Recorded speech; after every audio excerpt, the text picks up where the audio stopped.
Before you could read a stop sign, you already knew to keep your eyes down. You learned which towns to leave before dark, which hospital would turn you away, which words meant run. You packed a coffee can in the trunk for the miles with no open door. You learned to curl your body on the ground and shield your skull with one arm. None of it was written down. It passed from a parent's mouth into your memory, because the alternative was a phone call nobody wanted to receive. This is what it took just to come home. Section 1. The Eyes Down Rule. A stranger's face is coming toward you on a sidewalk in Mississippi, 1963, and before you have time to think about it, your chin is already dropping. This posture was learned before you learned to read a stop sign. Somewhere around the time you learned to walk, you also learned that your eyes belonged on the ground whenever a white adult, especially a white woman, crossed your path, and that holding a gaze even a second too long was not politeness you could afford to skip. An entire code came before any understanding of what it protected you from. Speak with yes ma'am and no sir. Never argue, even when you know you are right. Never let your laugh land anywhere near a white person's direction, even by accident. And never, under any circumstance, meet a white person's eyes, because a held gaze could read as defiance, and defiance could read as a threat, and in the arithmetic of Jim Crow, a threat could cost you your life. Historians who have documented daily life in the segregated South describe this as something absorbed the way a child absorbs how to walk. So early and so constantly reinforced that it stopped feeling like a rule and started feeling like something you had always known. This was never paranoia, and every family had a version of the story that proved it.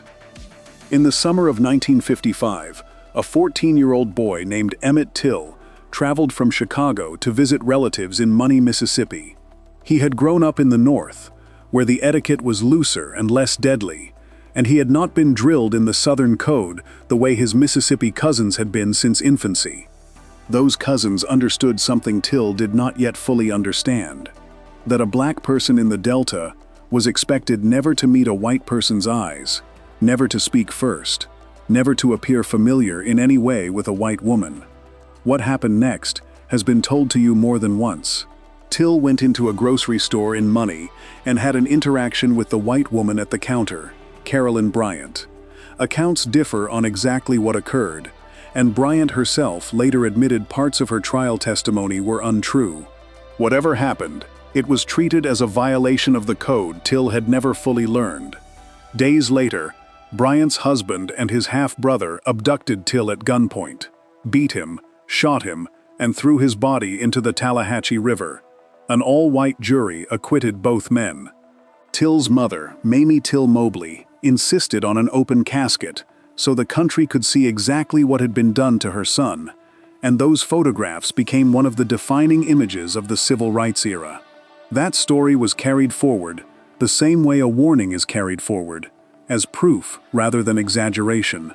If a 14-year-old boy could be tortured and killed over a few seconds inside a grocery store, then keeping your eyes down was never excessive caution. It was the bare minimum required to survive an ordinary afternoon in an ordinary town.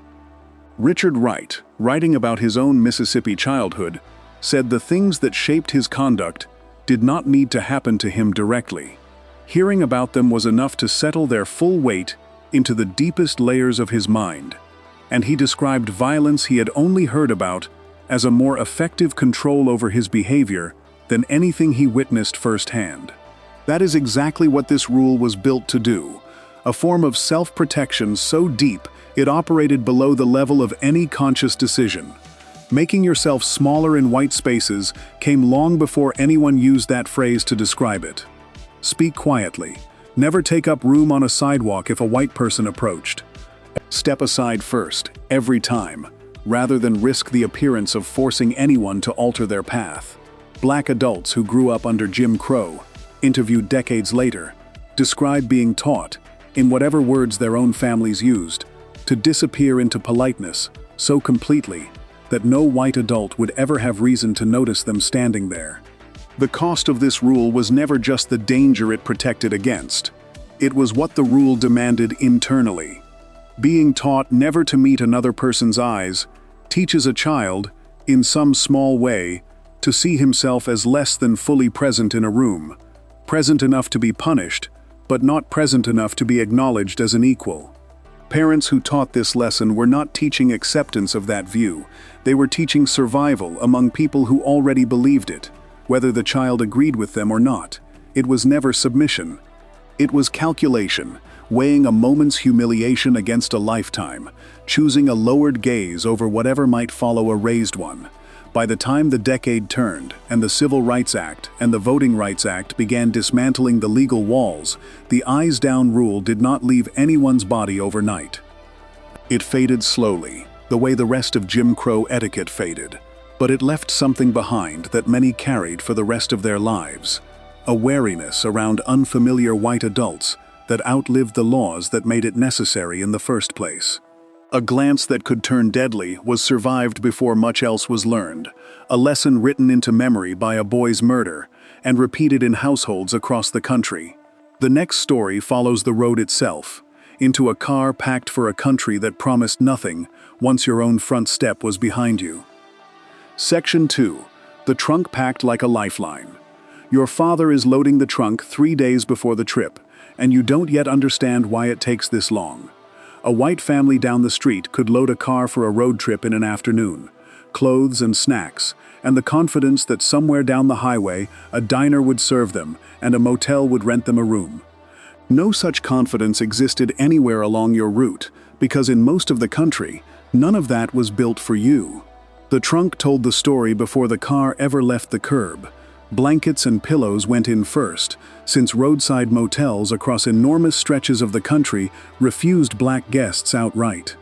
Packed meals went in next, sometimes enough for the entire trip, since restaurants along the way were as likely to turn a family away as to serve them, and no one could risk arriving hungry in a town with no welcoming option. Extra containers of gasoline went in after that, in case a filling station refused to sell fuel to a black driver, which happened often enough that carrying a reserve was simply common sense.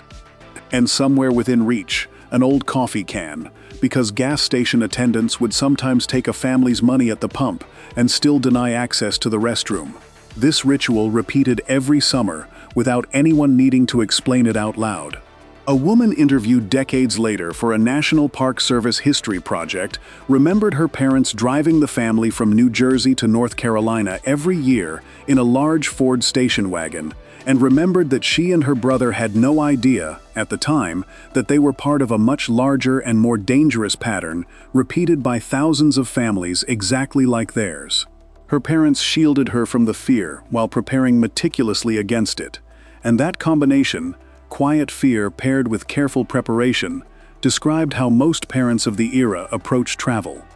They did not want their children living in terror. They were also not willing to let a child's safety depend on luck. Danger did not always announce itself with a sign at a town's edge, though sometimes it did exactly that. By the 1960s, researchers who study the phenomenon estimate there were roughly 10,000 sundown towns scattered across the United States, places where black travelers were expected, by law, custom, or open threat of violence, to be gone by nightfall. Some posted signs at their borders. Others relied on reputation alone. A shared understanding passed between black travelers about which places to avoid or pass through only in daylight. These towns were not confined to the South. They existed across the Midwest, the West, and the North, in places like Levittown, New York, and Glendale, California, towns with no connection to the plantation South that organized themselves around the same principle anyway. A slim publication became, in the words of one traveler who used it in the 1950s and early 1960s, the Bible of every black highway traveler in America. The Negro Motorist Green Book, first published in 1936 by Harlem mail carrier Victor Hugo Green, listed hotels, restaurants, and service stations across the country that would serve black customers without incident. Green built much of his early network through his connections as a postal worker, asking carriers stationed in different regions to report which businesses in their own areas were safe. By the mid-1950s, the guide's circulation had grown past 1 million copies a year, riding in glove compartments across the country as standard equipment, as necessary as a spare tire. The Green Book functioned as a second map layered over the first, because the ordinary road map told you how to get somewhere without telling you whether you would be allowed to eat or sleep once you got there. Planning a trip meant knowing which towns had listed accommodations, which stretches of highway had none at all, and what a family would do if they found themselves in one of those unlisted stretches after dark. Some families drove straight through the night rather than risk stopping anywhere unfamiliar, a choice that carried its own danger, since exhausted drivers on unlit rural highways faced real risk of accidents, and even a minor one could turn fatal if the nearest hospital refused treatment, which many did well into the decade. Black funeral homes in some communities became informal emergency responders for exactly this reason, since their hearses were sometimes the only vehicles willing and equipped to carry an injured black traveler anywhere at all. The mechanics of the road itself carried rules, particularly in the rural South. In parts of the Mississippi Delta, unwritten custom held that a black driver should never pass or pull ahead of a white driver on an unpaved road, out of concern that dust kicked up behind might settle on a white-owned car, an infraction serious enough in documented cases to provoke violence. Parents taught their children to watch for these unspoken hazards long before those children were old enough to drive, because a mistake behind the wheel in the wrong county could escalate into something far beyond an ordinary dispute. The packed trunk was never really about the blankets or the gasoline.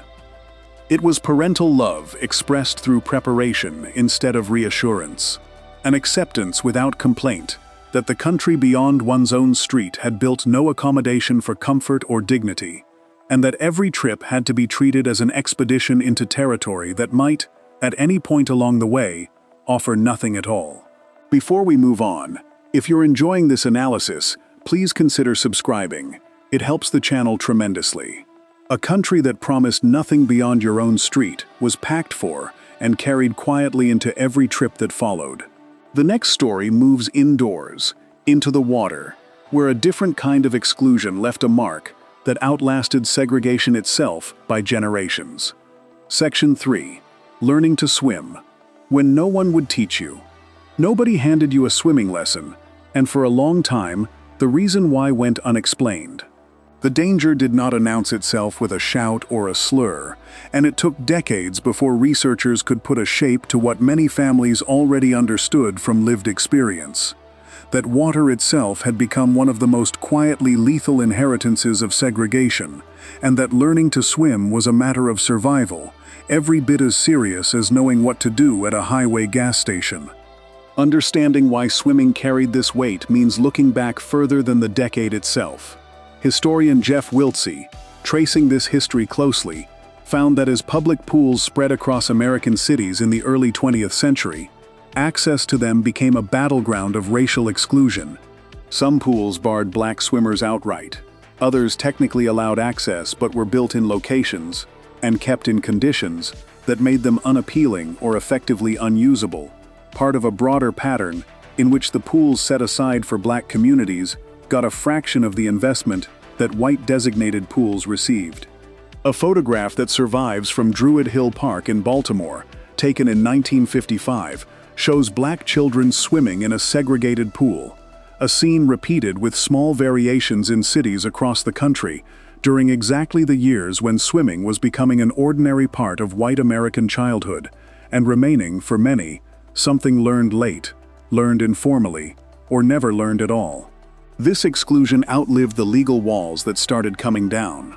In 1973, the Supreme Court ruled that swimming associations could no longer limit membership or deny admission based on race, a ruling that arrived a full decade after the period this account centers on. And even then, legal access did not translate quickly into a changed habit inside the household.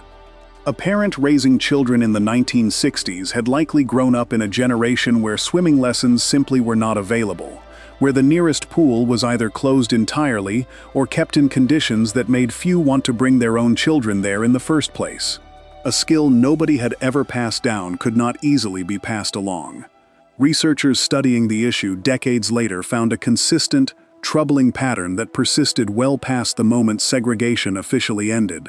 A research team led by economist Samuel Myers who began investigating the subject after noticing he was often the only black parent at his daughter's swim meets, documented what has since become a well-established statistic. Black children drown in swimming pools at dramatically higher rates than white children, with the Centers for Disease Control and Prevention finding disparities several times greater depending on age and setting. Surveys from USA Swimming in later decades found that a majority of black children reported little to no swimming ability, compared with a much smaller share of white children reporting the same.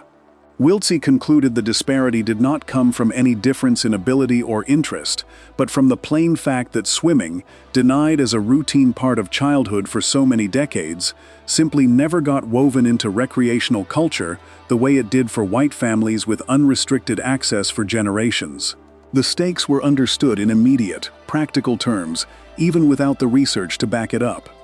A family living near a lake, a river, or any open water with no formal instruction nearby, faced a real, constant risk that a summer outing or a simple walk near the water's edge could turn tragic in seconds. Some sought out the handful of black serving pools, IMCA branches, or community programs that did offer lessons, traveling considerable distances to reach them. Others relied on relatives, neighbors, or church members who had somehow learned the skill themselves, teaching passed down person to person with no institutional support behind it at all. A father who had learned to swim during military service sometimes became the only source of instruction available to an entire extended family, teaching nieces, nephews, and neighborhood children in whatever water was accessible, because no formal alternative existed. The urgency behind this was never abstract. Drowning has consistently ranked among the leading causes of death for young people in America, and for black children specifically, the elevated risk traced directly back to decades of exclusion from pools and instruction. A parent who insisted a child learn to swim, even informally, even imperfectly, even in a muddy creek instead of a chlorinated pool, was responding to a threat every bit as real as a hostile police officer or an unwelcoming diner, even though it never carried the same visible drama as a lunch counter sit-in or a burning cross. It simply took lives with a quiet, grinding consistency, year after year, family after family. This particular danger outlasted others, in a way few of them did. A rule about keeping your eyes down or packing a car for a hostile highway could fade once the specific threat it answered eased. The swimming gap did not fade the same way, because it had become cultural rather than merely legal, passed down through the absence of a skill rather than the presence of an instruction. A family that managed to break that cycle in the 1960s, that found a way to teach a child to swim despite every obstacle in the way, was doing something that would ripple forward for generations, breaking a chain of exclusion reaching back to the very first segregated pools of the early 20th century. A quiet rebellion was fought against a danger the country never admitted it had created, one that outlasted the legal end of segregation by generations. The next story moves from the water's edge to the front seat of a moving car, into the discipline drilled into every child for the moment red and blue lights appeared behind them. Section 4. Hands on the wheel, the talk before the talk. The lesson about what to do when a police officer signals you to pull over reached you years before you ever touched a set of keys. What later generations would call the talk did not arrive as one dramatic conversation. It came piece by piece, built into your daily life, so thoroughly that you absorbed it the way you absorbed table manners. Except the stakes here were measured in survival instead of embarrassment. Researchers and psychologists now call this racial socialization, a body of practical instruction your parents felt compelled to give you, specifically because the ordinary protections other families could assume simply did not extend to you. In the 1960s, before video cameras existed anywhere near today's scale, and before any national conversation about policing had begun in earnest, the version of the talk circulating through your household focused overwhelmingly on specific, practical do's and don'ts. A checklist built to reduce the odds that an encounter with police escalated into violence. Do not stare at a passing patrol car. Do not make sudden movements. Keep your hands visible. Answer with yes sir and no sir, and never argue, even when the officer is plainly in the wrong, because an argument won in the moment could cost you later in ways no child should have to weigh. A psychologist who grew up in Virginia in the 1980s once reflected on his own parents' version of the talk, parents who had come of age in the Jim Crow South of the 1950s and 1960s. He recalled the specific instructions passed down to him as a child, riding in the back seat: never turn around and stare at a police car following your family's vehicle, because staring, even out of simple curiosity, could be misread as a challenge, and a challenge could lead to your car being pulled over and searched, or worse. When he eventually earned his own license, his family expanded the instructions further, teaching him to turn the radio down, or switch it to a gospel station, so the music itself would not read as threatening to an officer approaching the window, to keep his wallet on the dashboard so he never had to reach toward his pocket, and to keep the glove compartment clear of anything except registration and insurance, because fumbling for documents buried under other items might be mistaken for reaching for a weapon. These were not abstract fears invented by overly cautious parents. They reflected a documented reality of how traffic stops involving black drivers and black passengers had unfolded for decades across the country, in the South, and well beyond it. A woman who worked for years as a secretary for the Natchez recalled a specific drive through Mississippi with civil rights leader Medgar Evers during a period of intense violence, a memory that captured how routine travel for civil rights workers carried a level of danger that had nothing hypothetical about it, since branch presidents of the same organization had recently been killed. Evers himself was assassinated in his own driveway in 1963, shot in the back as he returned from a meeting. A death that underscored for you and every parent like yours exactly how real the threat of racially motivated violence remained. Whether it arrived from a police officer, a Klansman, or someone acting with the tacit protection of both. This instruction extended beyond police interactions into a broader set of driving customs, grown out of decades of racial hierarchy on southern roads. In parts of the rural South, unwritten local rules held that you should never pass or pull ahead of a white driver on an unpaved road, out of concern that dust kicked up by passing could be read as a deliberate insult, an infraction serious enough in documented cases to provoke violent retaliation. Your parents taught you, long before you were legally allowed behind the wheel, to recognize which roads carried this kind of risk, and to defer automatically, without hesitation, if a white driver approached from behind. You were living, whether you knew it or not, inside a much older pattern than the one you grew up in. Historians studying American policing and racial control have traced a direct line from the slave patrols of the antebellum South, armed groups whose explicit purpose was to police the movement of enslaved people and ensure no one left a plantation without written permission, forward through Jim Crow and into the traffic stops of the 20th century. The anxiety you felt watching a patrol car settle in behind your family's vehicle was never new. It was the latest expression of a much older pattern in which your mobility itself, the simple act of moving from one place to another, had always been treated by American authorities as something requiring surveillance, permission, and control.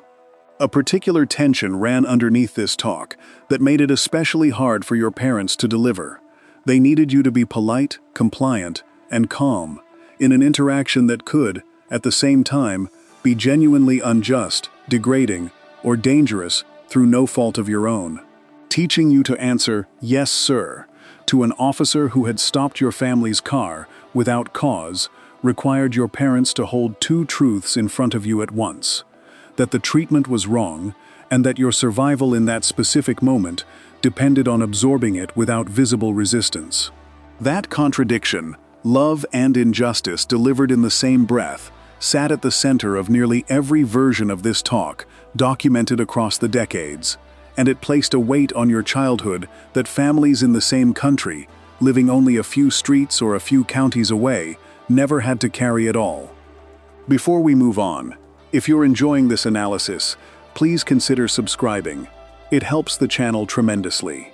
You learn to survive an encounter that could turn on nothing more than a passing glance or a nervous hand, a lesson built on real deaths rather than caution for its own sake. The next story turns from the moving car to the open highway itself, into the maps that told you exactly which towns you were and were not safe to enter after the sun went down. Section 5. The map that told you where not to stop. Your ordinary road map, the one hanging in gas stations across the country, was never enough on its own. It showed distance and direction, but it said nothing about which towns along your route would let you buy a meal, rent a room, or simply exist inside the town limits once the sun went down. The second map, the one that actually mattered, existed only in the memory of your own community, passed between relatives, church members, and strangers who shared nothing but your skin color and the same understanding that America's highways were not equally open to everyone who drove them. This danger is difficult to overstate. Researchers who study the phenomenon estimate that by the late 1960s, there were roughly 10,000 so-called sundown towns scattered across the United States. Communities that excluded you, either through explicit ordinance, informal custom enforced by threat of violence, or simple, unspoken reputation that everyone around understood without it ever being written anywhere. Sociologist James Loewen, who researched these towns extensively, found that in Illinois alone, 71% of towns with more than 1,000 residents were entirely white by deliberate design rather than accident, and he concluded similar patterns likely existed across large portions of Indiana, Ohio, Oregon, and other states not typically associated with the Jim Crow South. The term itself came from the signs some towns posted at their borders, instructing you to be gone before sundown, or face arrest, assault, or worse. One town in Arkansas was remembered for a sign that threatened violence against anyone who remained past dark. Another town in Illinois carried a name that longtime residents openly acknowledged stood for an acronym meaning no black people were permitted within its limits. Many of these towns offered no obvious warning at all, which made the danger considerably harder to plan around. Contrary to the popular image of the South as the primary danger zone, researchers who have studied sundown towns found the practice was, if anything, more prevalent and less visibly marked outside the South. In the Midwest, the West, and parts of the North, where formal segregation laws did not exist, but informal exclusion, backed by the same threat of violence, operated just as effectively. A historian involved in a documentary on the subject explained that the South, for all its brutality, was in some ways easier to navigate, precisely because its rules were explicit. There were signs. There were clearly marked whites-only facilities. You knew, however painfully, exactly where the lines were drawn. In the North and West, that same exclusion often operated with no visible signage at all, relying instead on reputation, unwritten custom, and the willingness of local residents to enforce the boundary through violence or harassment the moment you crossed it unknowingly. A slim, unassuming publication closed much of this gap for you. One traveler who used it in the 1950s and early 1960s later called it the Bible of every black highway traveler in America. The Negro Motorist Green Book, first published in 1936 by Harlem mail carrier Victor Hugo Green, compiled listings of hotels, restaurants, service stations, tourist homes, and beauty parlors across the country, known to serve you without incident, organized state by state so you could plan an entire route in advance, rather than discovering, mile by mile, which towns would turn you away. Green built much of his early information network through his connections as a postal worker, reaching out to mail carriers stationed across different regions and asking them to report on the businesses and conditions in their own areas. A crowdsourced safety network built entirely from within your own community because no outside institution would ever provide the same service. By the mid-1950s, the guide's circulation had grown past 1 million copies a year, riding in glove compartments across the country as standard equipment for anyone planning to travel any real distance.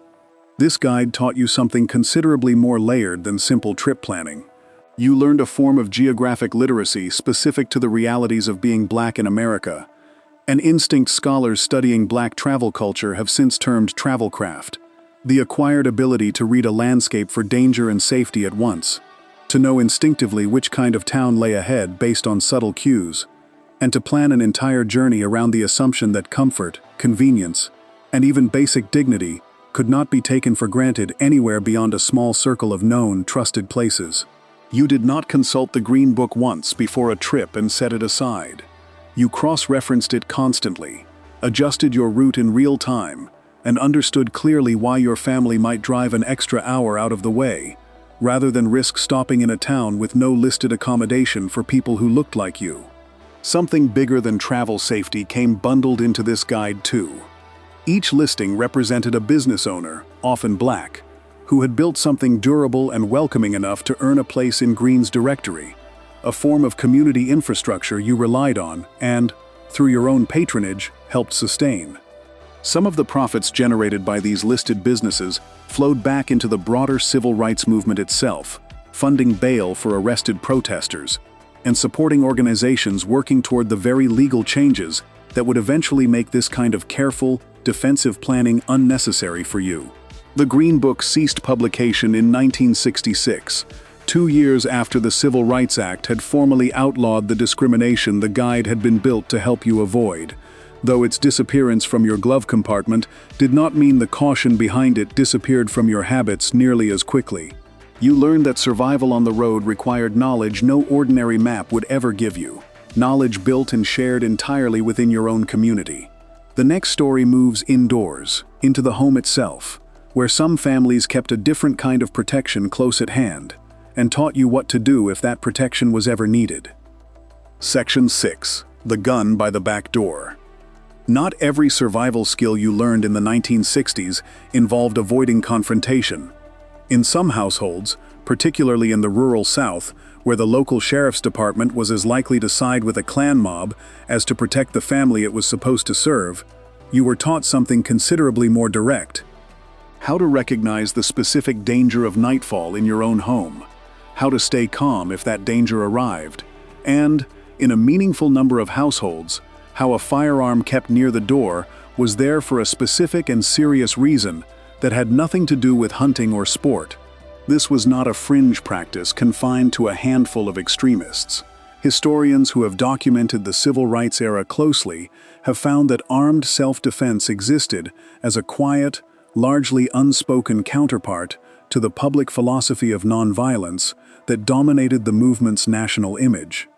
Even Martin Luther King Jr., the figure most associated with nonviolent protest in the American imagination, kept firearms in his own home during the early years of the Montgomery bus boycott in the mid-1950s. A visiting organizer from the Pacifist Fellowship of Reconciliation, who toured King's house during that period, later described what he found there in blunt terms, noting the home amounted to something close to an arsenal, filled with weapons King had accumulated for the specific purpose of protecting his family, despite the fact that local authorities would not grant him a permit to carry one legally. That organizer eventually persuaded King that keeping an arsenal was inconsistent with the public stance he had taken, and King gradually moved away from armed protection in his own household. But the episode reveals how widespread the instinct toward armed self-defense was, even among the leadership most publicly committed to nonviolence. Fannie Lou Hamer, the Mississippi Freedom Democratic Party activist, whose testimony before the Democratic National Convention in 1964 became one of the defining moments of the era, kept several loaded guns under her own bed during that same period, a fact she stated openly rather than concealed, reflecting a matter-of-fact acceptance among many activists and ordinary families alike that self-defense and the broader philosophy of nonviolent protest were not necessarily in conflict, but existed as two separate, complementary responses to two different kinds of danger. Nonviolence governed how you behaved during organized demonstrations, where discipline and restraint served a specific strategic purpose in front of cameras and courts. It did not govern what you did in your own home at night, when local law enforcement had made clear it would not protect you. The clearest, most organized expression of this instinct arrived in November 1964, in the mill town of Jonesboro, Louisiana, where a group of black men,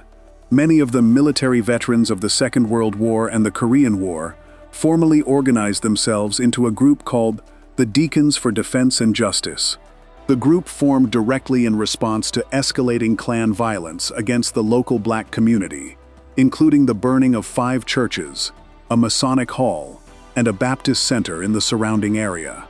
Unlike earlier informal defense arrangements that had existed quietly in various black communities for years, the Deacons operated with genuine organizational structure and discipline, and unlike many similar efforts, they did not hide their identities from the press or the public. Within a year, the Deacons had established a chapter in Bogalusa, Louisiana, and eventually grew to roughly 20 chapters across Louisiana, Mississippi, Alabama, and North Carolina, with members carrying pistols, rifles, and walkie-talkies while patrolling their own neighborhoods at night, specifically to deter Klan attacks local police were unwilling or unable to prevent. You would have felt the direct, measurable effect the Deacons' presence had on your own safety if you lived in one of these communities.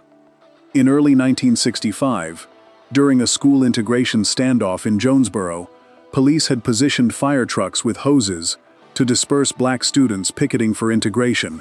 echoing tactics used against protesters elsewhere in the South. When a car carrying 4 armed Deacons arrived at the scene and its occupants visibly loaded their shotguns in full view of the police,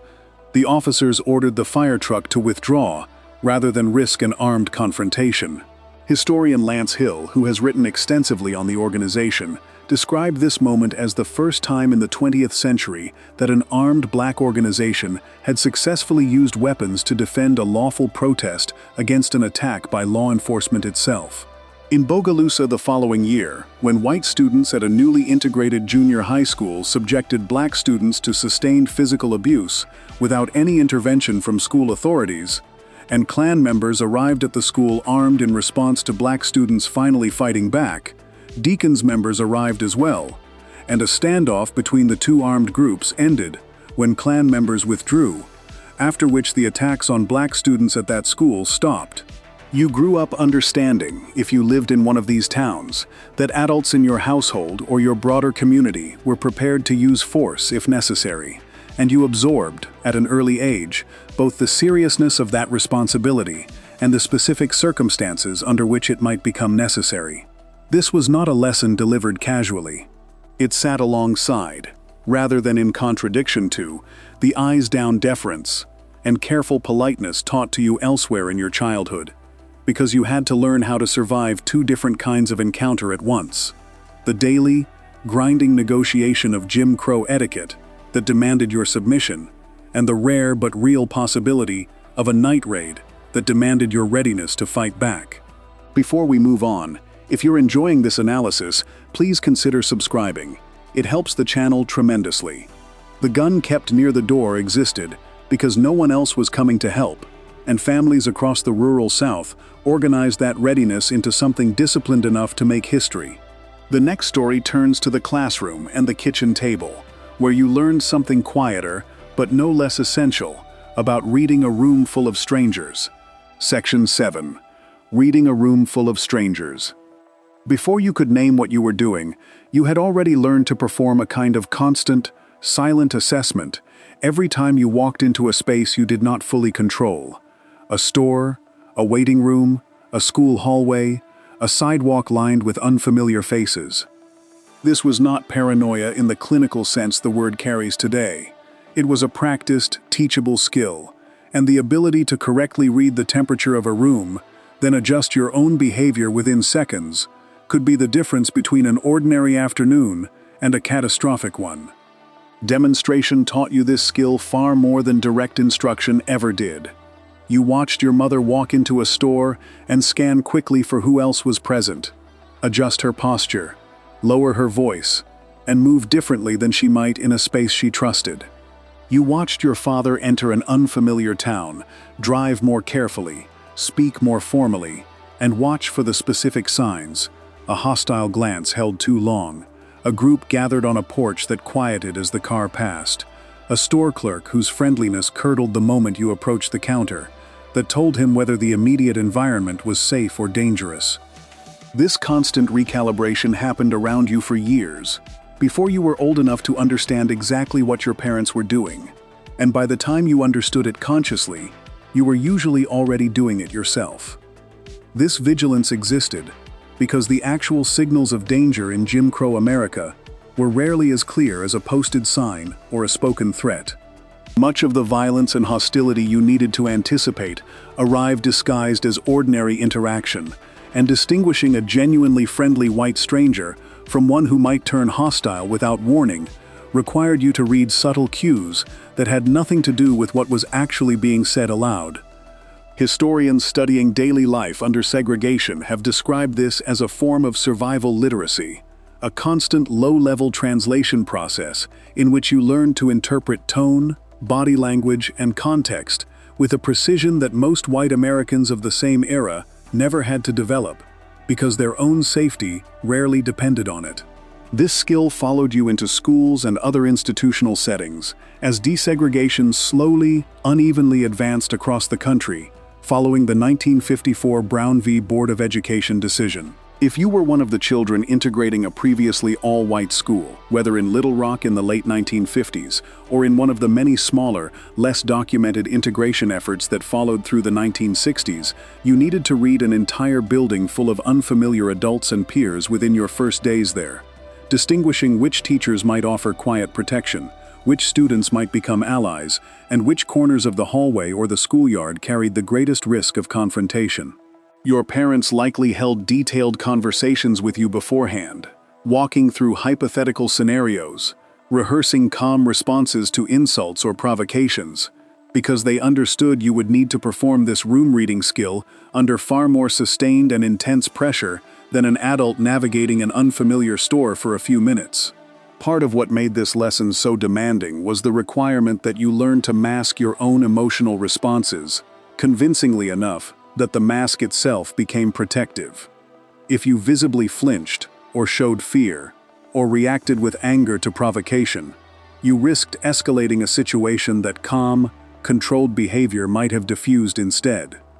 Civil rights organizers who trained young demonstrators for sit-ins and other forms of direct action in the early 1960s built an entire curriculum around exactly this principle, teaching students to remain outwardly composed regardless of the verbal abuse, the thrown objects, or the physical intimidation they might face, because visible distress could be used to justify further violence, while calm, dignified restraint stripped attackers of the narrative they wanted to construct. This training was designed specifically for organized protest, but the underlying skill it required mirrored almost exactly what you had already been taught informally at home for years, simply as a requirement of daily survival rather than organized activism. The cumulative effect of this constant vigilance stayed with you well past childhood, and historians and psychologists who have studied its legacy describe it as a form of hypervigilance that, while protective in the moment, carried genuine long-term costs for the people who practiced it across a lifetime. You did not simply switch this skill off once you reached adulthood, or once the most overt legal structures of segregation fell away. The habit of quiet, constant assessment became, for many of you, a permanent feature of how you moved through the world, an inheritance that outlasted the specific dangers that had made it necessary in the first place. What distinguished this particular survival skill from many of the others in this account was its invisibility, a rule about keeping your eyes down or packing a car for a hostile highway produced observable behavior that an outside observer might notice and even ask about. Reading a room happened internally, in the seconds before any visible behavior occurred at all, and it left almost no trace in the historical record precisely because it was never meant to be seen. It lived instead in your own private testimony, in oral histories collected decades later, in the quiet acknowledgement among people of a certain generation that they had all, independently and without ever discussing it explicitly with one another, learned to do the same invisible work every time they walked into an unfamiliar space. A room full of strangers was read for danger mostly through silent example rather than spoken instruction, leaving a mark that outlasted the specific dangers that made it necessary. The next story moves into the sanctuary itself, into the churches that served as the heart of Black community life, and the quiet precautions taken even in the one place that was supposed to feel safe. Section 8. Safety. Inside the sanctuary. For you, the church represented the one space in an otherwise hostile world that was supposed to belong entirely to you, a sanctuary in the fullest sense of the word, built, financed, and governed by your own community, free of the constant negotiation with white authority that defined so much of your daily life outside its walls. Even inside this space, though, you were taught a quiet set of precautions, because the church had also become, by the middle of the decade, one of the most frequent and devastating targets of racially motivated violence in the entire country. The scale of this danger is difficult to grasp without specific numbers, and the numbers themselves are stark. Birmingham, Alabama had earned the grim nickname Bombingham among residents who lived through it, a reference to the sheer frequency of explosive attacks carried out against black homes, businesses, and churches in the city, with researchers documenting more than 50 separate bombing incidents in Birmingham alone, stretching back through the 1950s and into the 1960s. A local minister who tracked these attacks for a civil rights organization operating in the city cataloged 7 separate bombings and a dozen instances of police brutality against black residents in just the 6 months surrounding September 1963, a period that also included at least 21 documented explosions at black homes and churches across the preceding 8 years, according to later historical accounts. Bombings, threats of bombings, and the constant possibility of bombings had become so woven into daily life in cities like Birmingham that your own congregation likely developed a grim, practical awareness of the danger your building represented, simply by existing as a visible center of black community life, and in many cases, as an organizing hub for the civil rights movement itself. The attack that crystallized this danger for the entire country occurred on the morning of September 15, 1963, at the 16th Street Baptist Church in Birmingham, a church that had become one of the central meeting places for civil rights organizing in the city, hosting Martin Luther King Jr., Fred Shuttlesworth, and other movement leaders, and serving as the starting point for the Children's Crusade demonstrations earlier that same year. 4 members of a local Ku Klux Klan chapter planted at least 15 sticks of dynamite beneath the church steps, timed to detonate on a Sunday morning as the congregation gathered for services. The explosion killed 4 girls, Addie Mae Collins, Cynthia Wesley, and Carol Robertson, all 14 years old, and Carol Denise McNair, 11 years old, who had been getting ready for the church's Youth Day service in a basement restroom at the moment of the blast. A 5th girl in that same restroom, Sarah Collins, survived but lost her right eye. More than 20 other people were injured throughout the building. You would have understood, in the years that followed, that this bombing was not an isolated act of extremism, disconnected from the broader climate around you. It was the 3rd bombing to strike Birmingham in 11 days, arriving in the immediate aftermath of a federal court order mandating school integration across Alabama, and it followed a documented pattern in which bombs had already struck the motel where King had stayed during earlier demonstrations, as well as the home of King's brother and the home of a prominent Knock attorney who had worked on school desegregation cases. If you sat in a pew on a Sunday morning, anywhere in the country that fall, you understood that a church filled with black worshipers could become a target specifically because it represented exactly what it was meant to represent: a stable, visible, organized center of black community strength that some among the surrounding white population found intolerable. Your own congregation, like many others, may have quietly developed informal precautions in response, even while refusing to abandon the church as the center of community life. Ushers and deacons in some churches began paying closer attention to unfamiliar visitors and unattended packages left near entrances. Some congregations coordinated informally with local civil rights organizations and, in areas where groups like the Deacons for Defense operated, arranged for armed protection outside church buildings during services or during periods of heightened tension in the surrounding community. If you were an older child, you may have been taught to notice anything unusual about the building or its surroundings before entering, without necessarily receiving the full context. A quiet, informal version of the same room-reading vigilance described earlier, applied now to the one space that was supposed to require no such caution at all. The psychological weight of learning to be alert even inside a church cannot be overstated, and it reflects something essential about the broader argument of this account. You were not simply managing isolated pockets of danger scattered here and there across an otherwise safe landscape. You were managing a reality in which no space, however sacred, however central to your identity and resilience, could be assumed safe without qualification. The 16th Street Baptist Church bombing, and the wave of national outrage that followed it, eventually helped push forward the passage of the Civil Rights Act of 1964. A piece of legislation whose urgency President Kennedy invoked directly in its aftermath. But the immediate lesson you absorbed in September 1963 was not primarily about legislative change. It was about the plain fact that 4 young girls, dressed in their best clothes for a Sunday service, had been killed while preparing for church,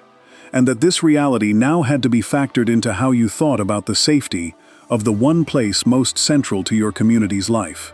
You carried this awareness with you long after the headlines faded, and it shaped how entire congregations behaved for years afterward. Choir rehearsals that had once run late into the evening sometimes moved earlier, so fewer people remained in the building after dark. Sunday school teachers who had once left classroom doors propped open for ventilation began keeping them shut and locked during service hours. None of this was announced from the pulpit as policy. It simply became the way things were done, absorbed the same quiet way every other survival skill in this account was absorbed, through repetition rather than explanation. You learned to love a building that had already been proven capable of being destroyed, and you kept walking through its doors anyway, because the alternative, surrendering the one space that had always been yours, was never a real option at all. Before we move on, if you're enjoying this analysis, please consider subscribing. It helps the channel tremendously. The sanctuary itself became a target during these years, and quiet vigilance was carried even into the one space meant to be free of it. The next story turns to the schoolyard and the classroom, where a specific, rehearsed discipline was taught for surviving the walk from the front door to the desk. Section 9. The walk into an integrated classroom. If you were one of the small but growing number of black children who walked into a previously all-white school during the 1960s, the journey from the front steps of the building to a seat in a classroom could stretch into one of the longest and most dangerous walks of your young life. And your parents, understanding exactly what you were about to face, began preparing you for it, with a level of rehearsal that more closely resembled training for a hazardous mission than ordinary back-to-school preparation. The most extensively documented example of this preparation, though it technically arrived at the tail end of the previous decade, set the template that families across the South would draw on throughout the 1960s as school integration slowly, unevenly expanded. In September 1957, 9 black students, who came to be known as the Little Rock Nine, integrated Little Rock Central High School in Arkansas under the direct protection of federal troops. After Arkansas Governor Orville Faubus deployed the state's National Guard specifically to block their entry, and a mob of white residents gathered outside the school to prevent them from entering. The images that emerged from those early days, particularly a photograph of 15-year-old Elizabeth Eckford walking alone toward the school entrance while surrounded by a screaming crowd, having missed the arrangement to meet the other 8 students beforehand, became one of the defining images of the entire civil rights era. If your own family was preparing you for integration in the years that followed, you would likely have heard this story told and retold, not as distant history, but as a direct warning about what could happen the moment careful coordination broke down. Integration was never simply a matter of enrollment paperwork. It required physical courage, sustained emotional discipline, and careful coordination among students, families, and whatever protective adults could be mobilized to help. By the early and mid-1960s, as court-ordered integration spread unevenly through school districts across the South, you may have been walked through increasingly specific rehearsal routines before ever setting foot in a previously all-white school. These rehearsals often included walking through hypothetical confrontations in advance, practicing calm, controlled responses to verbal insults, physical intimidation, or objects thrown in hallways, because a child who reacted visibly, with anger or panic, risked both physical danger and disciplinary consequences that a calm, controlled response might avoid entirely. Civil rights organizations that had already developed formal nonviolence training for adult demonstrators adapted portions of that same curriculum for younger students facing school integration, teaching you specific physical postures for self-protection if you were struck or shoved,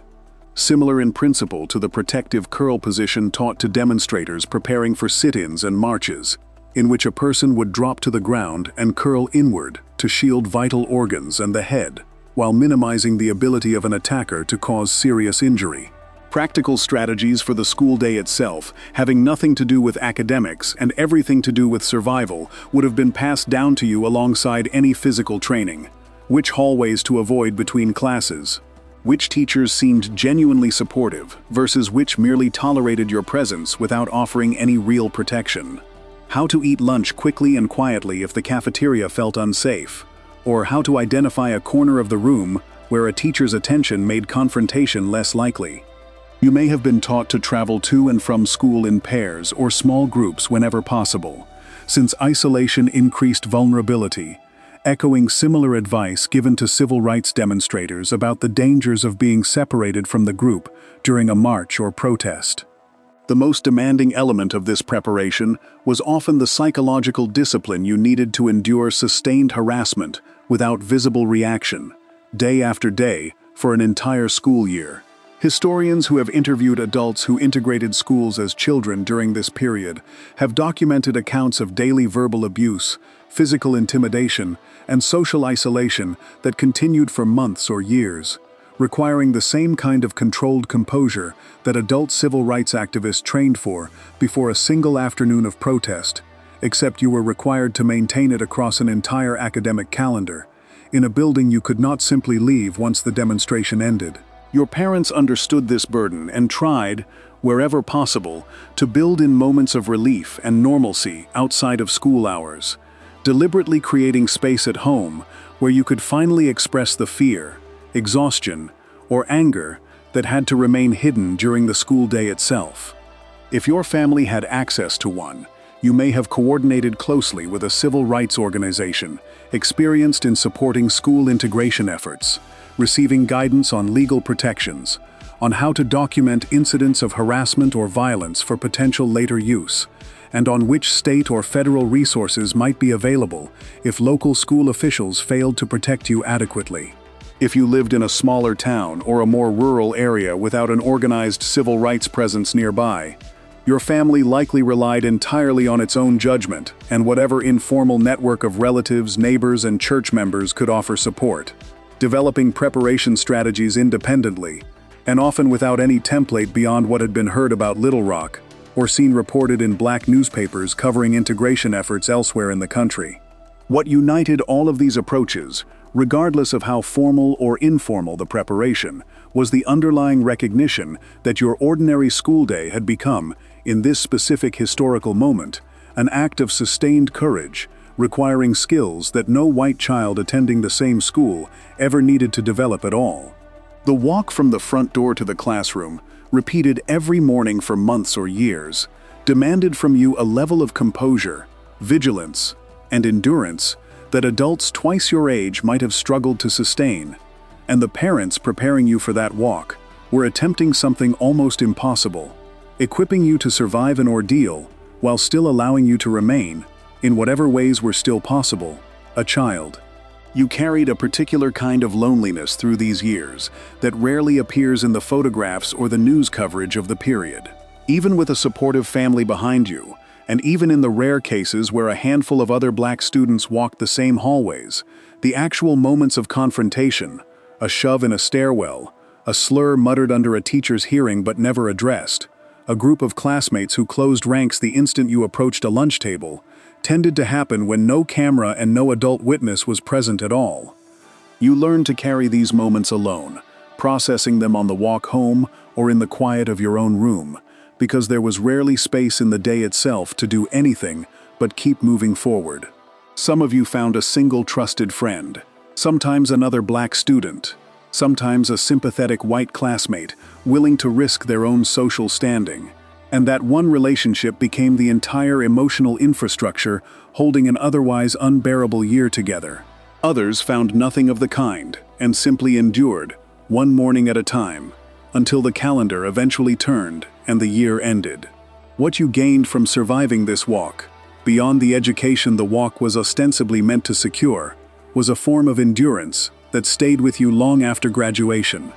Adults who integrated schools as children have described, decades later, a particular kind of confidence that came from having already survived the worst a hostile institution could throw at them. A sense that few later obstacles in adult life could match the daily pressure of those specific years. That confidence came at a steep and unfair price, purchased through months or years of a childhood no law should have required you to sacrifice. But it became, for many of you, a permanent part of how you carried yourselves afterward, proof that you had already done the hardest thing a system built against you could demand. A discipline was demanded from you that many adults would have found difficult to sustain, rehearsed at home so composure could hold up under sustained pressure at school. The next story follows that same discipline into the streets themselves, into the specific physical posture you were taught to protect your body when nonviolent protest met violent resistance. Section 10. The curl that protected the body. Among the most physically demanding survival skills you might have learned as a black child or teenager in the 1960s was not a matter of words at all, but a specific bodily posture, rehearsed deliberately and repeatedly, in advance of actual danger, designed to protect your body's most vulnerable points when nonviolent protest collided with violent resistance. What civil rights organizers called it, depending on the region and the trainer, the nonviolent position, or simply the curl, and you would have learned to execute it correctly before you ever set foot on a picket line or a lunch counter stool, because getting it wrong could mean the difference between a survivable beating and a fatal one. The formal training behind this posture emerged from organized workshops held at institutions like the Highlander Folk School in Tennessee, a training center that hosted civil rights organizers throughout the 1950s and 1960s, and that historians studying the movement's educational methods have identified as a critical incubator for the tactical knowledge that spread outward into local movements across the South. Trainers at Highlander and at similar sessions, organized by groups including the Student Nonviolent Coordinating Committee and the Congress of Racial Equality, taught you to prepare for mob violence through structured role play, rehearsing not just the philosophical commitment to nonviolence that movement leaders like Martin Luther King Jr. and James Lawson emphasized, but also the specific physical mechanics of surviving an attack without striking back. The workshops themselves ran for days at a time, and participants who documented their experiences later described a deliberate exhaustion built into the schedule. Sessions running late into the night, so trainees would practice composure while genuinely tired, since a real attack would rarely arrive at a convenient hour when everyone felt rested and alert. You would have learned the posture in precise, almost clinical detail, because getting the details right mattered enormously in a real confrontation. The correct position involved dropping to the ground and curling your body inward, with one arm positioned along the floor and your head resting against that same arm, so the arm itself absorbed impact that would otherwise strike your skull directly. Trainers distinguished this deliberately from an earlier unrelated posture American schoolchildren of the same era had been taught for an entirely different purpose: the duck and cover position drilled into students during atomic bomb attack preparedness exercises, noting pointedly that this civil defense posture offered essentially no protection against a human attacker, and that the nonviolent position taught in movement training had to be learned separately and practiced correctly, since an incorrectly executed curl left critical areas of your body exposed. The training extended well beyond the physical posture itself into a broader curriculum, covering how to survive an actual confrontation from beginning to end. Trainers taught you to recognize the difference between organized, disciplined police formations, which tended to follow orders from a commanding officer regardless of what individual demonstrators did or said, and smaller, less disciplined groups of officers or civilians, whose behavior could sometimes be influenced through calm engagement, songs, or your own visible composure. Sessions covered specific responses to tear gas, including instructions not to rub your eyes, since doing so worsened the irritation, and guidance on retreating upwind or crosswind from a gas deployment whenever possible. They covered how to respond if police began an organized advance intended to disperse a crowd through force, teaching you to retreat as a coordinated group rather than scatter individually. since scattering left the slowest or most vulnerable members of the group isolated and exposed. They covered the specific danger of being dragged away from the main group during an attack, and the correct way for fellow demonstrators to intervene and rescue someone in that situation without escalating the confrontation further. The documented catalog of violence these trainings prepared you to survive was extensive and specific, drawn directly from incidents that had already happened to demonstrators in the areas where new activists were being trained. One training session held in 1963 for a newly formed civil rights chapter in Los Angeles listed, as part of its own internal preparation materials, the specific forms of violence inflicted on local demonstrators over the preceding year, including verbal abuse, spitting, kicking, beatings with fists, chains, and police clubs, demonstrators being dragged by the hair, and improvised weapons including hairspray ignited with a lighter to create a makeshift flamethrower. Training sessions held in the Deep South, where the stakes were considerably higher and the violence considerably more severe, prepared participants for an even harsher range of possible attacks, including the well-documented use of fire hoses with pressure strong enough to peel skin,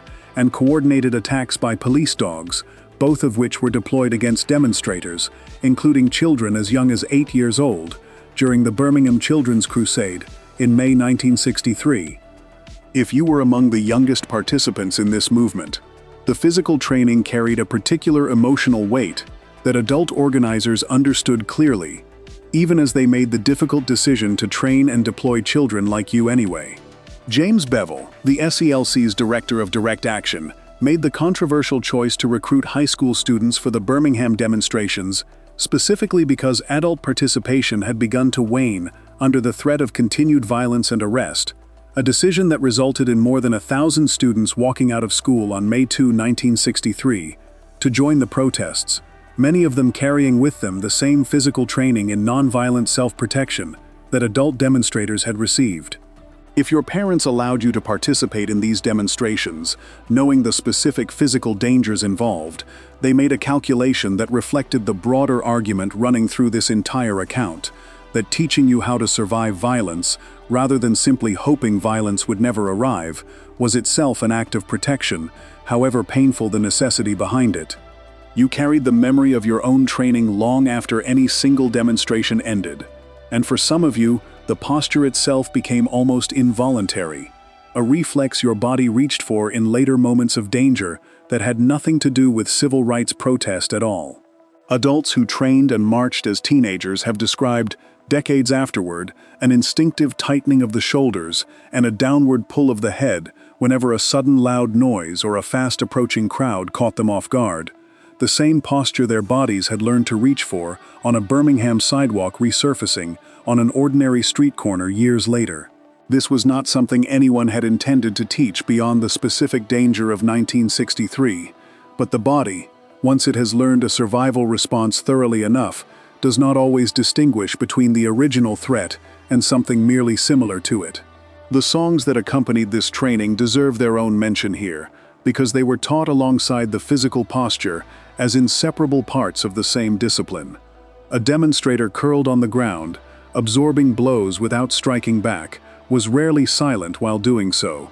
Trainers taught that continuing to sing, even from the ground, even mid-beating, served a specific strategic purpose. It signaled to onlookers and to any journalist present that the demonstrator remained composed and nonviolent, even under direct physical attack, reinforcing the visual and moral contrast the entire movement depended on.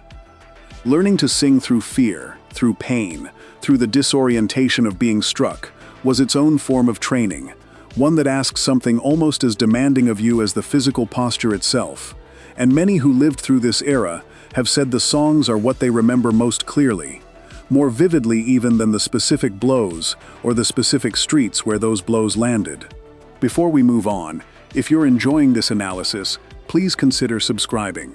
It helps the channel tremendously. A body was rehearsed into protecting itself precisely because the danger it prepared for was not hypothetical, drawn from a documented catalog of violence organizers knew demonstrators would likely face. The next story turns to the language used at home, the coded words and careful phrasing that let you be warned of danger without alarm, and let neighbors pass word of threats without ever putting anything dangerous into writing. Section 11. Words that meant something else. Long before anyone needed to warn you directly that danger was near, your household had likely already developed a private vocabulary, a set of words, phrases, and coded signals that carried one meaning to outsiders and an entirely different, more urgent meaning to you and the people who shared your home or your community. This kind of coded communication did not emerge suddenly in the civil rights era. It drew on a much older tradition, reaching back through generations of Black American life, in which speaking plainly about danger, resistance, or escape in front of the wrong ears could carry devastating consequences, and in which finding ways to communicate safely, without alerting a hostile listener, had long been a matter of survival. The most direct historical ancestor of this practice reached back to the era of slavery itself, when enslaved people developed elaborate systems of coded language, embedded in spirituals, folk tales, and everyday speech, to communicate information about escape routes, safe houses, and the movements of slave catchers, without revealing anything to the white overseers and enslavers who might be listening. Historians who study this period have documented how songs that appeared, on the surface, to be religious hymns, often carried specific, practical instructions about the Underground Railroad hidden within their lyrics, a tradition of embedded meaning that did not disappear once slavery ended, but adapted itself to the new dangers of the Jim Crow era and, later, to the specific dangers you grew up inside during the civil rights years. Some of these older phrases survived almost unchanged into the 20th century, repeated by grandparents who had heard them from their own grandparents, carrying a practical function long after the original danger they described had shifted into something new. By the 1960s, this inherited habit of coded speech had taken on new, practical forms suited to the immediate dangers you and your family faced. Your parents may have developed simple phrases they could use in front of you in a public setting, a phrase that sounded entirely ordinary to anyone listening, but that carried a specific instruction you had been taught to recognize immediately. A particular tone of voice combined with a seemingly unremarkable comment about the weather, or a suggestion that it was time to head home, might actually mean that a parent had spotted something concerning nearby. A police car parked in an unusual location, a group of unfamiliar white men gathered on a corner, a tension in the atmosphere an adult had learned to read, and that you needed to respond to immediately, without asking questions in the moment. You were taught, through repetition rather than a single explanation, to recognize these signals and to comply without hesitation or visible confusion, because stopping to ask why your family needed to leave right now, in front of the very people your parent was trying to avoid, undermined the entire purpose of the coded warning. This same instinct extended into the broader communication networks that connected Black communities across entire regions, particularly the informal warning systems that spread word of danger from one town to the next faster than any official channel could manage. Barbershops and beauty parlors, described in detail elsewhere in the broader history of Black community life, served as critical nodes in exactly this kind of network. Places where information about a hostile sheriff in a neighboring county, a Klan rally planned for a particular weekend, or a specific white family or business known to be dangerous, could circulate quickly among people who trusted one another completely, and who understood the danger of that same information falling into the wrong hands.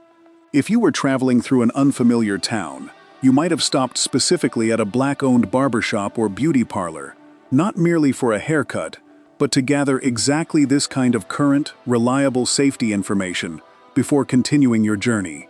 Information that would never have appeared in any published guide, because it changed too quickly and carried too much risk if it became public knowledge.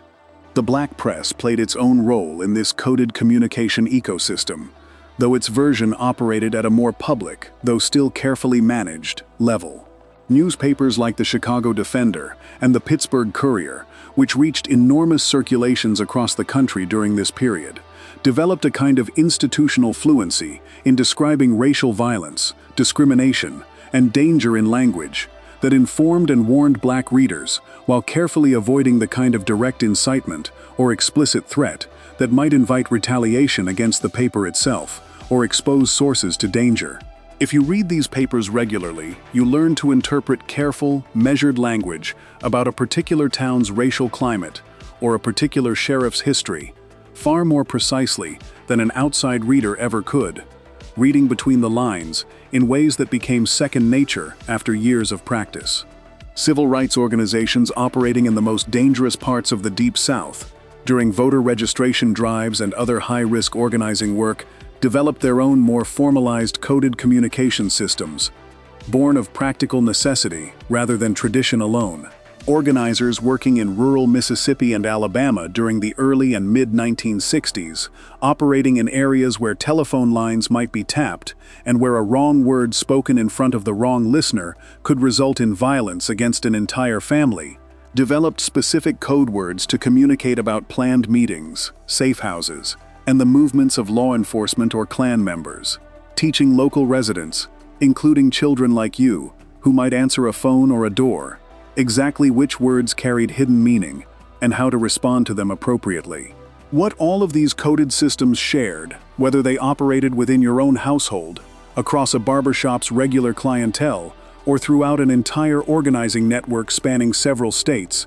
was an underlying recognition that safety in this era depended not only on physical caution, but on linguistic caution as well. On the ability to communicate essential, sometimes life-saving information, while revealing as little as possible to anyone who might use that same information to cause harm. You learned, often without ever being told explicitly that this was what you were learning, that language itself could be a form of protection, that the right words spoken carefully mattered every bit as much as the physical precautions described elsewhere in this account,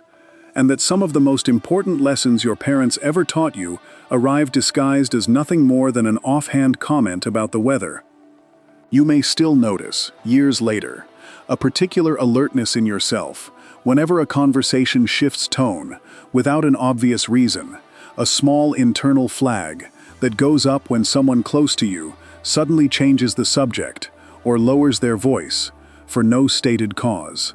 That reflex traces back to exactly this training, the years spent learning that meaning in your world rarely arrived, stated plainly, and that the people who loved you most were often the ones most careful about what they said aloud and how they said it. Adults who grew up inside this system of coded speech have described, decades afterward, a lingering discomfort with speaking too directly about danger even now, a habit of softening a warning into something oblique long after the original threat that required the softening had passed. The instinct outlived its usefulness in many cases, but it never entirely disappeared, because you had learned it too early and too thoroughly for it to simply switch off once the world around you changed. The barbershop and beauty parlor networks described here also functioned as an early warning system for entire families who had moved away and returned only occasionally, since a relative visiting from another city could walk into a familiar shop and be brought up to date within minutes on everything that had shifted in the neighborhood since their last trip. This kind of rapid, trusted information exchange gave you and your family a considerable advantage over anyone trying to navigate the same landscape without those relationships already built, and it is part of why so many families maintained loyalty to the same barber or stylist across decades, long after a closer or cheaper option might have opened nearby. The relationship was never really about convenience. It was about a channel of information you could trust completely, at a time when almost nothing else around you offered that same guarantee. Coded language let you be warned of danger, and let entire communities pass word of threats, without ever exposing themselves to the people who posed those threats. The next story turns to the specific discipline of voter registration, where the stakes of a single wrong word or a single mistaken answer on a literacy test could cost far more than embarrassment. Section 12. The Literacy Test. No one was meant to pass. If you lived in the Deep South in the 1960s, the right to vote existed on paper, but almost nowhere in practice, blocked by an elaborate legal architecture of literacy tests, poll taxes, and arbitrary registrar discretion specifically engineered to keep you off the voting rolls while maintaining the appearance of a colorblind, merit-based system. If a member of your family attempted to register under these conditions, they needed a particular kind of education first, one that had almost nothing to do with actual literacy or civic knowledge, and everything to do with surviving a rigged encounter with hostile local authority. And this preparation became, for the organizers and educators who developed it, one of the most carefully engineered survival skills of the entire era. The mechanics of the literacy test itself reveal how thoroughly the system was designed to fail you, regardless of your actual education or ability. Registrars across the South, operating with almost total discretion and no meaningful oversight, could ask you to interpret an obscure section of the state constitution, define a term with no fixed legal meaning, or answer a question the registrar himself might struggle to answer correctly, while a white applicant seeking to register on the very same day might be asked nothing more demanding than to write his own name. The Supreme Court had upheld the constitutionality of literacy tests as recently as 1959, in Lassiter v. Northampton County Board of Elections, reasoning that literacy requirements could serve a legitimate purpose in determining voter qualification, a ruling that gave Southern registrars continued legal cover to administer these tests in whatever manner they chose, with essentially no risk of successful legal challenge from an individual applicant. Registrars in some counties kept different versions of the test on hand, specifically so they could select whichever variant seemed most likely to trip up the particular applicant standing in front of them, a practice documented in later civil rights litigation once the pattern became too consistent to dismiss as coincidence. Understanding the true purpose and mechanics of these tests became a foundational part of what civil rights organizations called citizenship education, a curriculum developed specifically to prepare you, whatever your age or education level, for the specific, often absurd demands you would face if you attempted to register. These citizenship schools, which spread across the rural South through the early and mid-1960s under the coordination of organizations including the Student Nonviolent Coordinating Committee and the Southern Christian Leadership Conference, taught practical skills, including basic literacy for those who genuinely needed it, but taught something considerably more valuable for those who were already literate: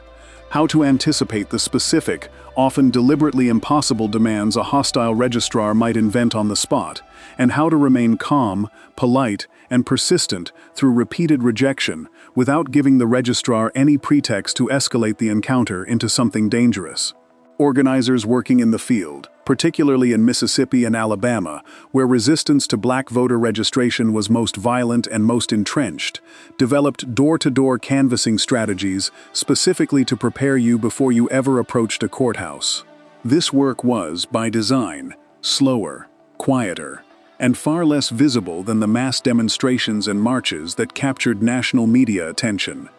But historians who study the movement's tactics have identified it as essential groundwork without which the more visible campaigns could never have succeeded. Organizers built relationships with you and your neighbors over repeated visits, gave you the opportunity to practice filling out mock voter registration applications in a safe setting before facing the real thing, arranged transportation to the courthouse if you had no reliable way to get there otherwise, and provided emotional and, when necessary, physical support once you understood that the simple act of registering to vote could expose you and your family to economic retaliation, violence, or worse. The dangers involved were not abstract or exaggerated for the sake of dramatic emphasis. Fannie Lou Hamer, the Mississippi activist, introduced earlier in this account for keeping loaded firearms under her own bed, had been fired from her job as a sharecropper the same day she attempted to register to vote in 1962, and was later beaten severely in jail for her ongoing organizing work. Voter registration workers and local residents attempting to register across Mississippi during this period faced beatings, arson, economic retaliation, including eviction from sharecropped land, and, in the most extreme documented cases, murder. If you were preparing a relative to attempt registration, you understood that you were preparing that person for an encounter that could end in any of these outcomes, and the specific skills organizers taught: patience under deliberate provocation, calm persistence through repeated failure, careful attention to exactly what a registrar said and how it was said,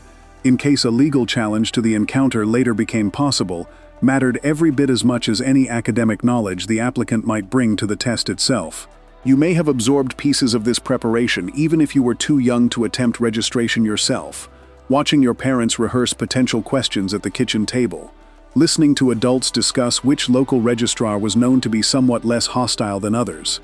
and understanding, often without a full explanation, that a parent's trip to the courthouse carried genuine risk that required careful planning beforehand and quiet relief once the parent returned home safely. The passage of the Voting Rights Act in 1965, which suspended literacy tests in jurisdictions with a history of discriminatory voting practices and authorized federal oversight of voter registration in the most resistant areas, eventually dismantled much of the legal architecture that had made this particular survival skill necessary. But for the years before that law took effect, and for the specific families and communities still navigating its uneven early implementation,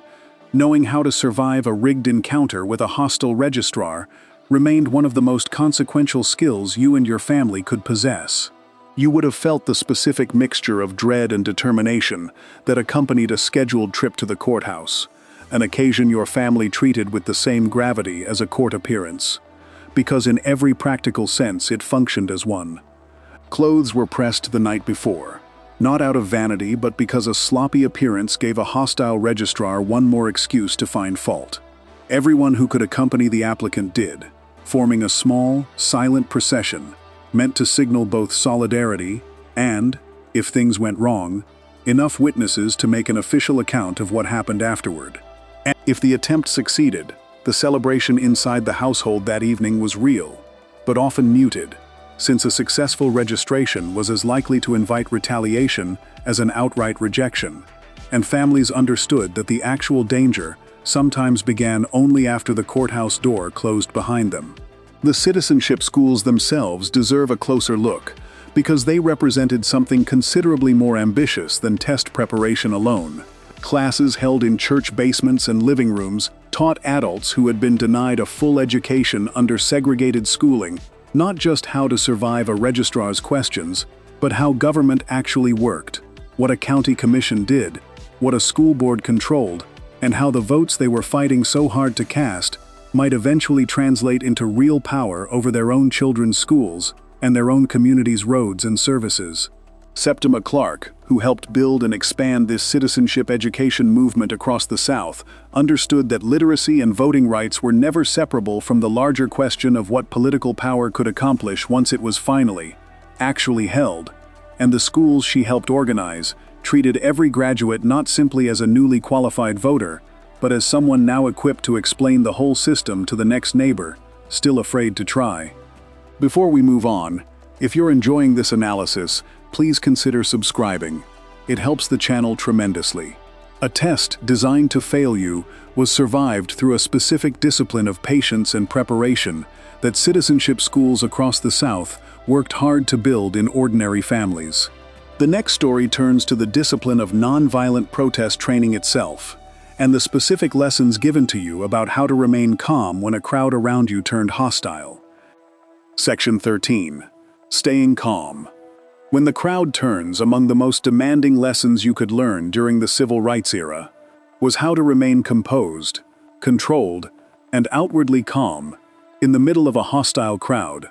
whether that crowd had gathered to jeer at a lunch counter sit-in, block a school entrance, or simply express its displeasure at the sight of you exercising rights the law had only recently, and only partially, begun to protect. This was not an instinct you possessed naturally. It required deliberate, structured training, developed by civil rights organizers over years of trial and observation, and it demanded a level of emotional discipline that adults twice a teenager's age sometimes struggled to sustain. The formal architecture of this training took shape most clearly in Nashville, Tennessee, in the years leading up to the 1960 sit-in movement, where the Reverend James Lawson, who had studied Gandhian nonviolent resistance directly during time spent in India, ran intensive workshops for students from Fisk University and other nearby schools. Lawson's training went well beyond a philosophical commitment to nonviolence as an abstract principle. He taught you the specific tactical craft of surviving direct confrontation with a hostile crowd, structuring his sessions around discussion, role play, and critique in a repeating cycle that mirrored the actual structure of a protest itself. Plan, act, and then examine what had gone right and what had gone wrong, so that each subsequent session built directly on lessons learned from the last. Lawson himself had spent time in an American prison as a conscientious objector before traveling to India, and he brought back with him a working knowledge of Gandhian tactics that few other American organizers of his generation possessed firsthand, which gave his Nashville workshops a level of rigor that other cities eventually sought to copy. The role-play exercises at the center of this training required you to take turns playing both the demonstrator and the hostile attacker, a deliberately uncomfortable arrangement that forced you to understand a confrontation from both sides before ever facing the real version. Trainers taught you to expect an escalating range of provocations, beginning with verbal harassment and slurs, moving through spitting, thrown objects including eggs, tomatoes, and firecrackers, and potentially culminating in direct physical assault, and required you to practice maintaining composure through the entire escalating sequence without breaking character, without visible anger, and without any retaliatory response of any kind, whether physical, verbal, or even a facial expression that might be interpreted as defiance. One documented set of training notes used by student organizers in Los Angeles in the early 1960s specifically listed no physical retaliation, no verbal response,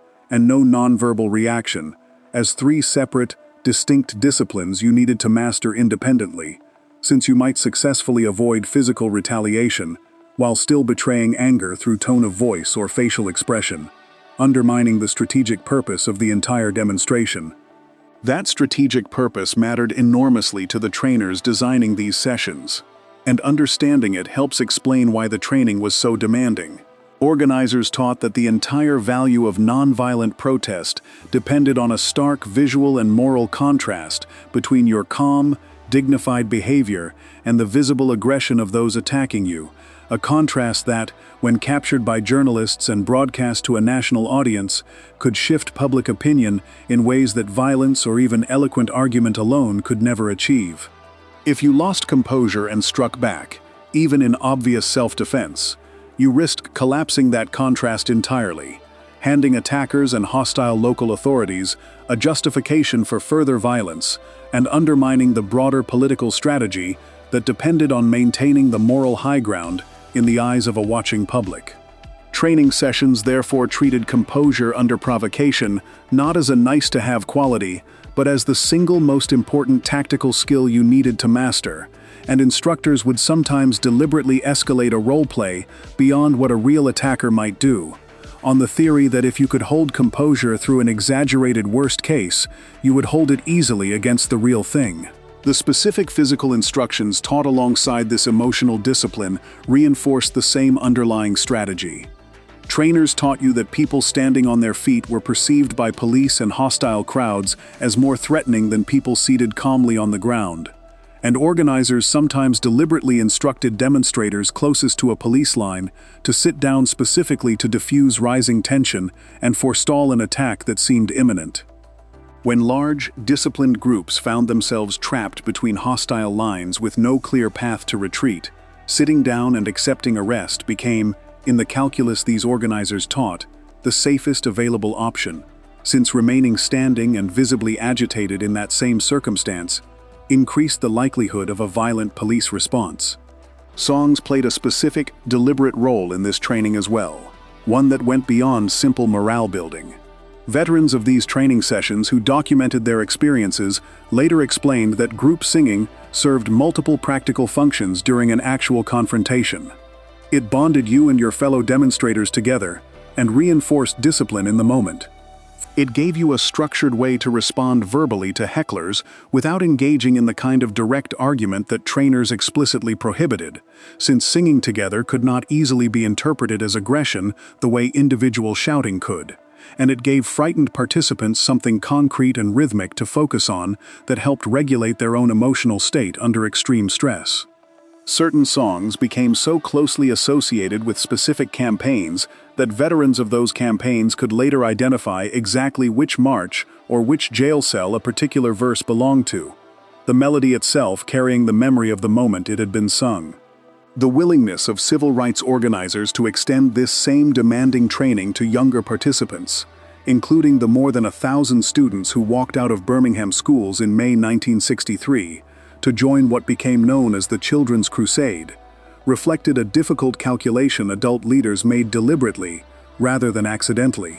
James Bevel, who organized the recruitment of these student demonstrators after adult participation in the Birmingham campaign began to decline under the pressure of continued arrests, understood that you and your peers faced the same violent response adult demonstrators had already encountered throughout the campaign, including the fire hoses and police dogs that would be deployed against you within days of your first march. Training you in the same disciplined composure taught to adult activists was not a gesture of confidence in your maturity for its own sake. It was, in the specific and often harrowing calculus of that decade, one of the only tools available to protect you once the decision had already been made to send you into the streets. You may still carry, decades later, a specific physical memory of what it felt like to sit still while someone screamed inches from your face, the particular effort of keeping your hands loose and your shoulders down when every instinct in your body wanted to flinch or strike back. Adults who went through this training as teenagers have described a strange, persistent afterlife to that discipline, a tendency in ordinary adult conflicts, an argument with a coworker, a tense exchange at the grocery store checkout, to reach almost automatically for the same composed stillness they were taught on a Nashville sidewalk decades earlier, sometimes to their own frustration, since not every conflict in an ordinary life calls for the same iron self-control a lunch counter sit-in once required. The training worked exactly as intended in the moment it was built for. What nobody fully prepared you for was how long the training would stay lodged inside you once that specific moment had passed. A crowd turned hostile was met with a level of trained discipline organizers built deliberately, session by session, because your own composure often determined whether a confrontation ended in arrest or in something far worse. The next story turns to the specific danger of medical emergencies in a segregated country, and the careful, sometimes desperate planning required simply to reach a hospital willing to treat you. Section 14. Finding a hospital that would take you. In a country where legal segregation still governed nearly every aspect of daily life, through much of the 1960s, one of the most frightening gaps you had to plan around was medical care itself. Because a hospital emergency, unlike a planned trip or a routine errand, could not always be scheduled around known safe destinations, and if you were caught unprepared in the wrong place at the wrong moment, you could find that the nearest hospital simply would not treat you at all. This danger extended across the entire country during the decade, not merely through the explicitly segregated South, and it operated through mechanisms that were sometimes informal and unofficial rather than written into law, which made the danger, in some respects, even harder for you to anticipate or plan around. Historians who have documented Black travel during this period have found that ambulance dispatchers in many parts of the country routinely asked about a patient's race before sending a vehicle, screening calls specifically so that white-staffed ambulance services could decline to transport you, and hospitals that formally accepted Black patients often relegated them to separate, poorly resourced wards that provided a markedly lower standard of care than white patients received in the same building. In parts of the rural South, some hospitals refused Black patients outright, regardless of the severity of the emergency, a reality that turned an ordinary car accident, a childbirth complication, or a sudden illness into a situation requiring the same kind of advanced geographic knowledge you already needed for road trips, restaurant stops, and overnight lodging. Communities responded to this specific gap in a way that mirrored the broader pattern running throughout this account. Where the mainstream institution failed or refused to serve you, your own community built alternative institutions to fill the gap, often relying on resources that had not originally been designed for the purpose, but that people adapted out of necessity. Black-owned funeral homes across the country became, in a documented and somewhat remarkable historical adaptation, informal emergency medical transport services in communities where no ambulance company would reliably serve Black patients. Funeral home hearses, already built to transport a body safely and equipped with some of the same basic features an ambulance required, were pressed into service to carry you or someone you loved to whatever hospital would accept them, sometimes covering considerable distances to reach a facility willing to provide treatment. Historians studying this practice have noted that some automobile manufacturers, recognizing this dual-purpose demand, began producing vehicles specifically marketed as combination coaches, designed to serve as both a hearse and an ambulance, depending on the immediate need. A design adaptation that emerged directly from the reality that your community could not depend on standard ambulance services to answer its calls. Funeral directors who provided this service often did so without charge in genuine emergencies. Understanding the role had become an unofficial extension of their responsibility to the community, rather than a separate line of business. If your family traveled any significant distance by car, a practice already described in detail earlier in this account as requiring extensive preparation against the risk of being denied food, fuel, or lodging, you had to layer medical planning on top of everything else. You needed at least a general sense of where a hospital willing to treat Black patients might be located along your route. Information that circulated, much like restaurant and hotel listings, through informal community networks, through guides like the Green Book that sometimes included relevant listings, and through word passed along by relatives, church members, and fellow travelers who had made similar trips before.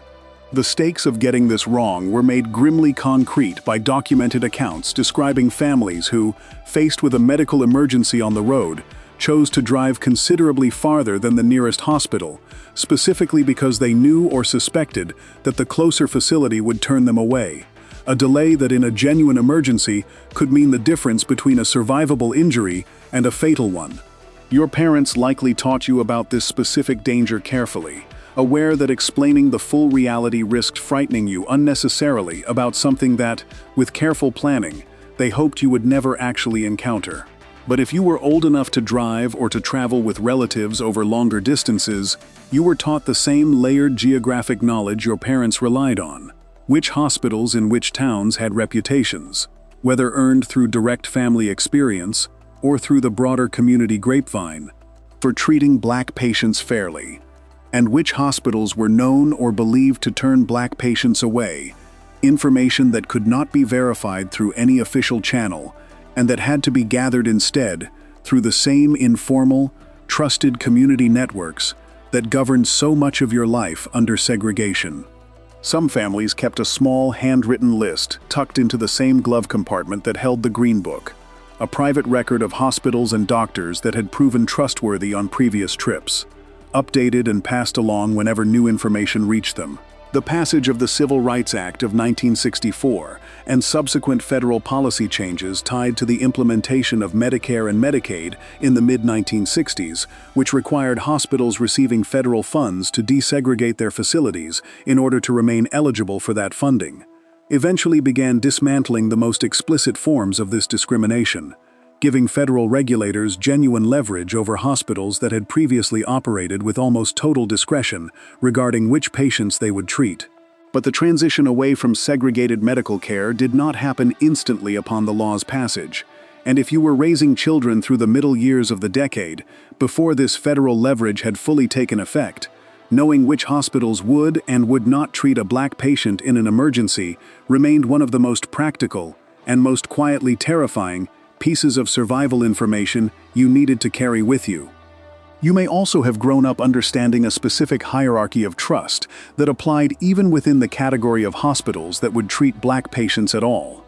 A hospital willing to admit you was not automatically a hospital willing to treat you with the same urgency or the same standard of care as a white patient in the same condition. And families who had learned this the hard way passed along, in whispered warnings rather than any public complaint, which facilities among the technically available options still delayed treatment, still assigned junior or less experienced staff, or still made you wait considerably longer in a segregated waiting area before anyone saw you at all. This layered knowledge, hospital by hospital, doctor by doctor, incident by incident, formed one of the most detailed and hard-won bodies of information any family carried, built entirely from lived experience, because no directory, however well-intentioned, could have captured it.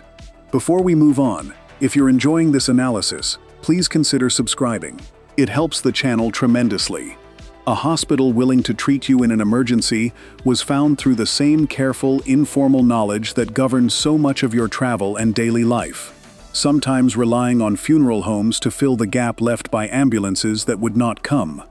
The next story turns to the specific danger you faced simply from playing outdoors,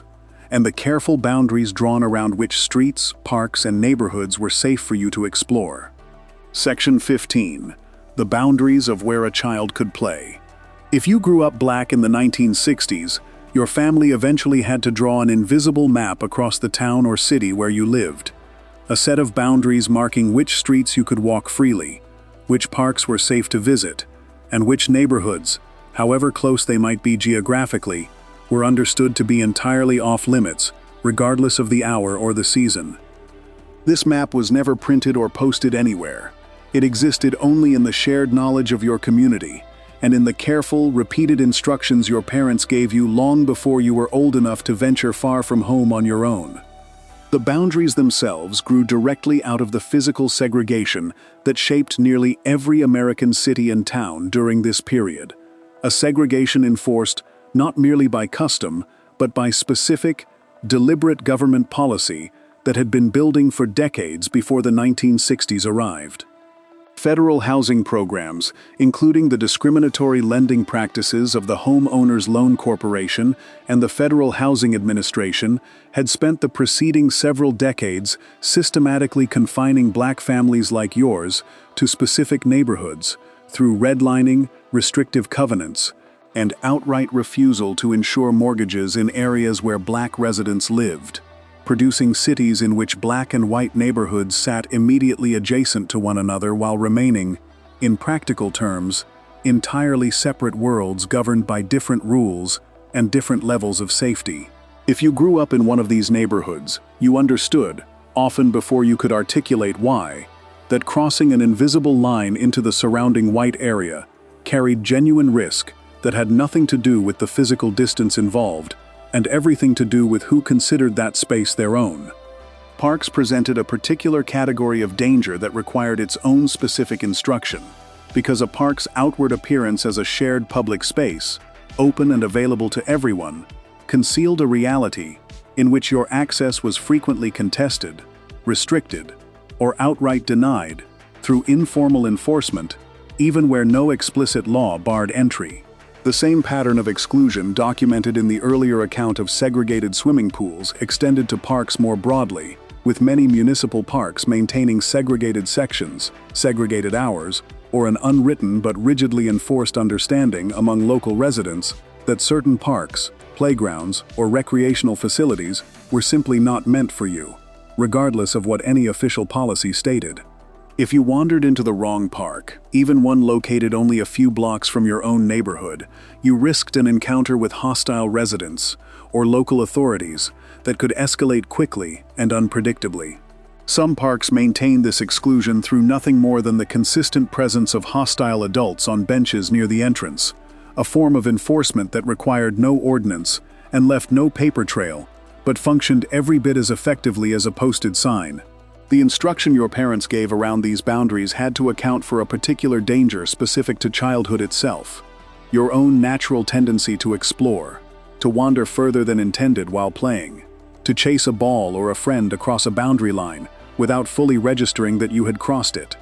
Parents addressed this risk by establishing boundaries well inside the actual limits of danger, giving you a buffer of safety that accounted for the possibility of an accidental wander, and by repeating these boundaries frequently enough that they became second nature rather than a rule you might forget in the excitement of play. If you were the older sibling, you likely bore direct responsibility for enforcing these boundaries among your younger brothers and sisters, a responsibility passed down informally within families that mirrored the broader pattern of older children absorbing survival knowledge earlier and more thoroughly than their younger counterparts, then serving as an additional layer of protection and instruction for those still too young to fully grasp the stakes involved. The specific danger of nightfall added another layer to these boundaries beyond the daytime restrictions already in place. Sundown towns, discussed extensively earlier in this account in the context of family road trips, operated at a smaller, more local scale as well, with individual neighborhoods within otherwise integrated or mixed cities,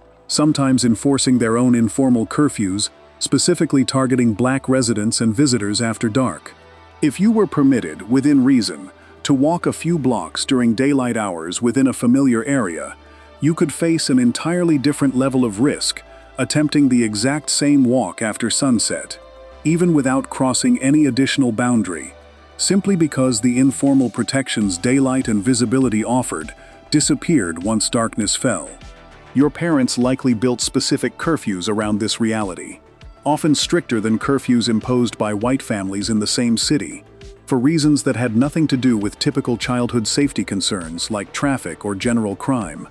and rooted instead in the specific, well-founded fear of racially motivated violence that increased measurably once darkness removed witnesses and reduced accountability. What made this particular survival skill especially painful for your parents to enforce was the way it constrained something that should have belonged unreservedly to your childhood: the freedom to explore, to wander, to discover a neighborhood or a city on your own terms without constant awareness of invisible danger. Your family did what it could to preserve genuine freedom and joy within the boundaries it was forced to draw, cultivating as rich and full a childhood as possible within the geographic limits available, filling your neighborhood with the kind of community life, recreation, and connection described throughout the broader history of Black American resilience during this era. But the boundaries themselves remained a constant, quiet presence in the background of your childhood, a map drawn not to limit your imagination, but to protect a body that the surrounding country had made clear, through decades of policy and practice, it was not prepared to protect on its own. You may remember specific landmarks that marked these boundaries far more vividly than you remember anyone actually explaining them to you in words.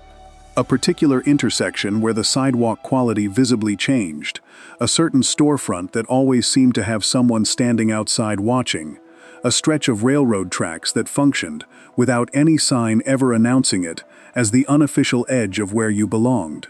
Children who grew up under this system often describe these physical markers with startling precision, decades later, able to draw the exact route they were taught to take, and the exact points along it, where caution needed to sharpen, even though nobody in their family ever sat them down with a literal map. The map existed anyway, learned through repetition and consequence, etched into memory, with a permanence that outlasted almost everything else from that period of childhood. Some of you found ways to push gently against these boundaries as you got older, testing the edges in small, calculated ways that your parents may never have known about, walking one block further than permitted on a day that felt unusually quiet, or cutting through a corner of a park that had always been described as off-limits because the shortcut saved 10 minutes, and the coast, on that particular afternoon, looked clear. These small acts of testing were rarely defiance for its own sake. They were closer to a private negotiation with the boundaries themselves, an attempt to understand exactly how much margin existed within rules that had been described to you in absolute terms but that, in daily practice, sometimes bent without consequence, and sometimes did not. Learning to tell the difference between a boundary that could be safely tested and one that genuinely could not was itself a kind of survival knowledge, gained slowly and sometimes at real risk, and it belonged to a category of lessons no parent could ever fully teach in advance, because the answer depended entirely on circumstances no rulebook could anticipate. An invisible map of where you could safely play grew directly out of decades of housing discrimination and informal enforcement, shaping your childhood around boundaries no law ever printed. The next story turns to a different kind of preparation entirely, the specific etiquette taught to you for interacting with white employers, landlords, and shopkeepers on whom your family's economic survival often directly depended. Section 16. The careful etiquette of economic survival, beyond the dangers of violence and legal exclusion, that occupy much of this account. If you were Black in the 1960s, your family faced a quieter, more grinding challenge that touched nearly every household, regardless of region or income level. The careful, constant management of relationships with white employers, landlords, and shopkeepers, whose goodwill, however grudging or conditional, often determined whether your family could keep a job, keep a roof over its head, or purchase the goods it needed to survive. You were taught a specific, demanding etiquette for navigating these relationships, one that required a level of social calculation far beyond what most white families of the same era ever needed to develop. The economic vulnerability underlying this lesson was severe and well documented. Employment discrimination confined the vast majority of black workers, particularly black women, to a narrow range of occupations, offering little security and almost no legal protection. Historians studying black women's labor during this period have found that domestic service employed the overwhelming majority of black working women well into the 20th century, work performed almost entirely within white households, and therefore requiring constant, careful navigation of a power relationship in which a single moment of perceived disrespect, however minor or unintentional, could result in immediate termination and, depending on the specific arrangement, sudden loss of housing as well, since some domestic workers lived on the premises of their employers. If your mother was fired from a domestic position for any reason, fair or unfair, she often had few practical avenues for legal recourse or appeal, making the relationship itself, however unequal,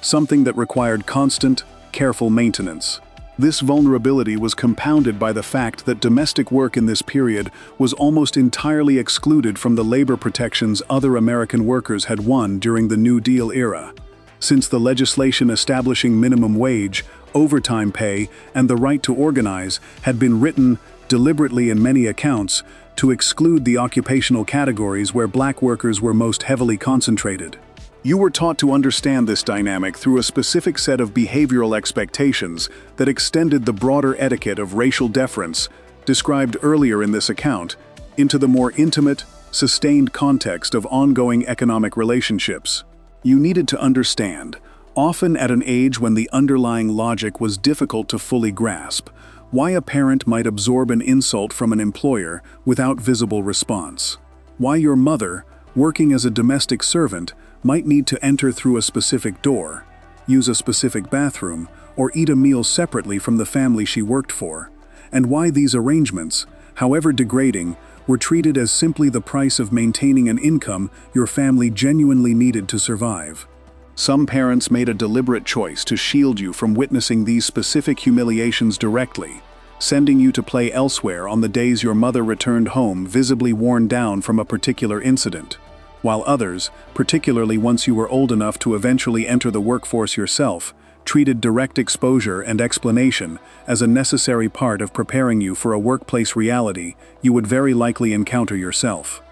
Landlord relationships carried a similarly delicate balance, particularly in the many cities and towns where housing discrimination confined black families to a limited supply of available rental units,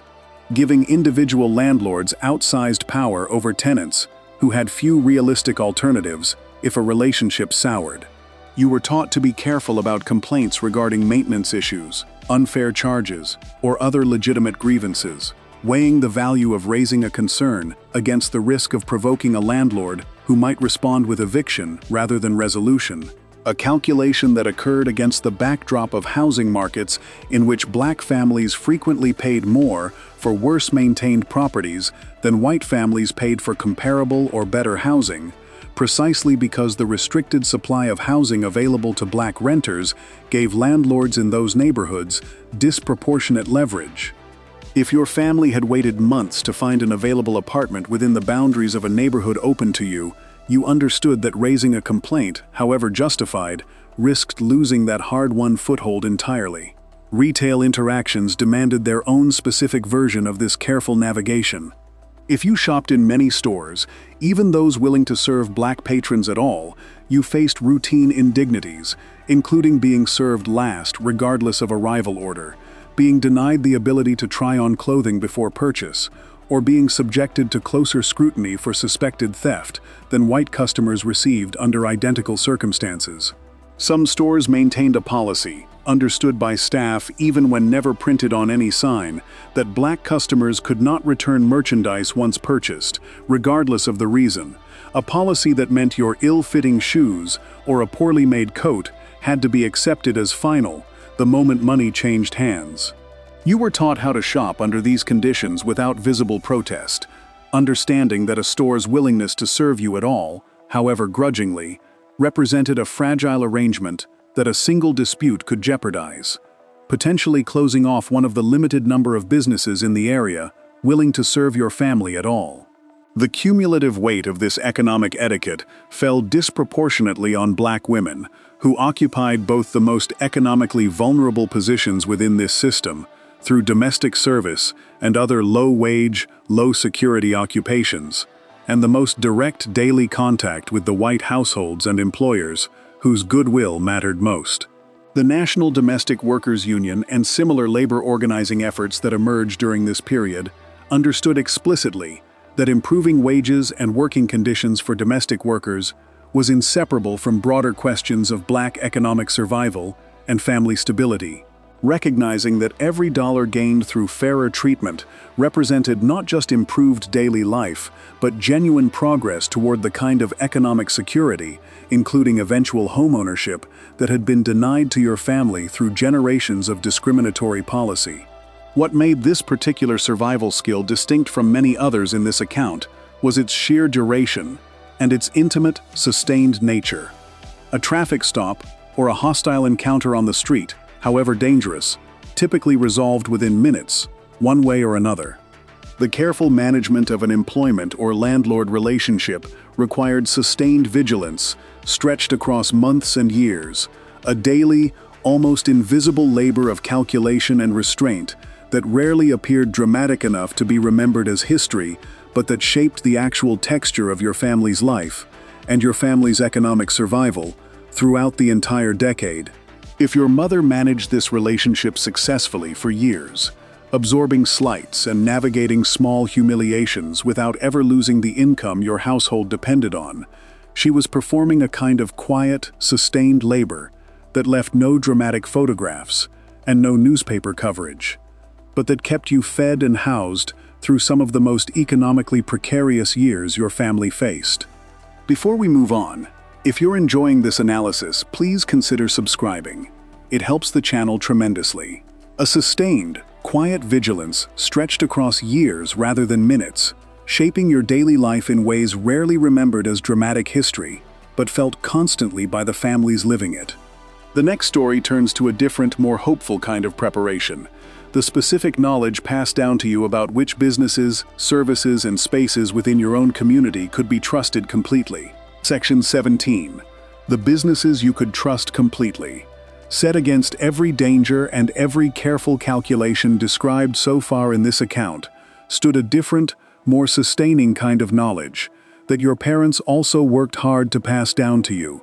The specific, detailed map of Black-owned businesses, professionals, and institutions within your own community that your family could rely on completely, without the constant vigilance and self-protective calculation required almost everywhere else.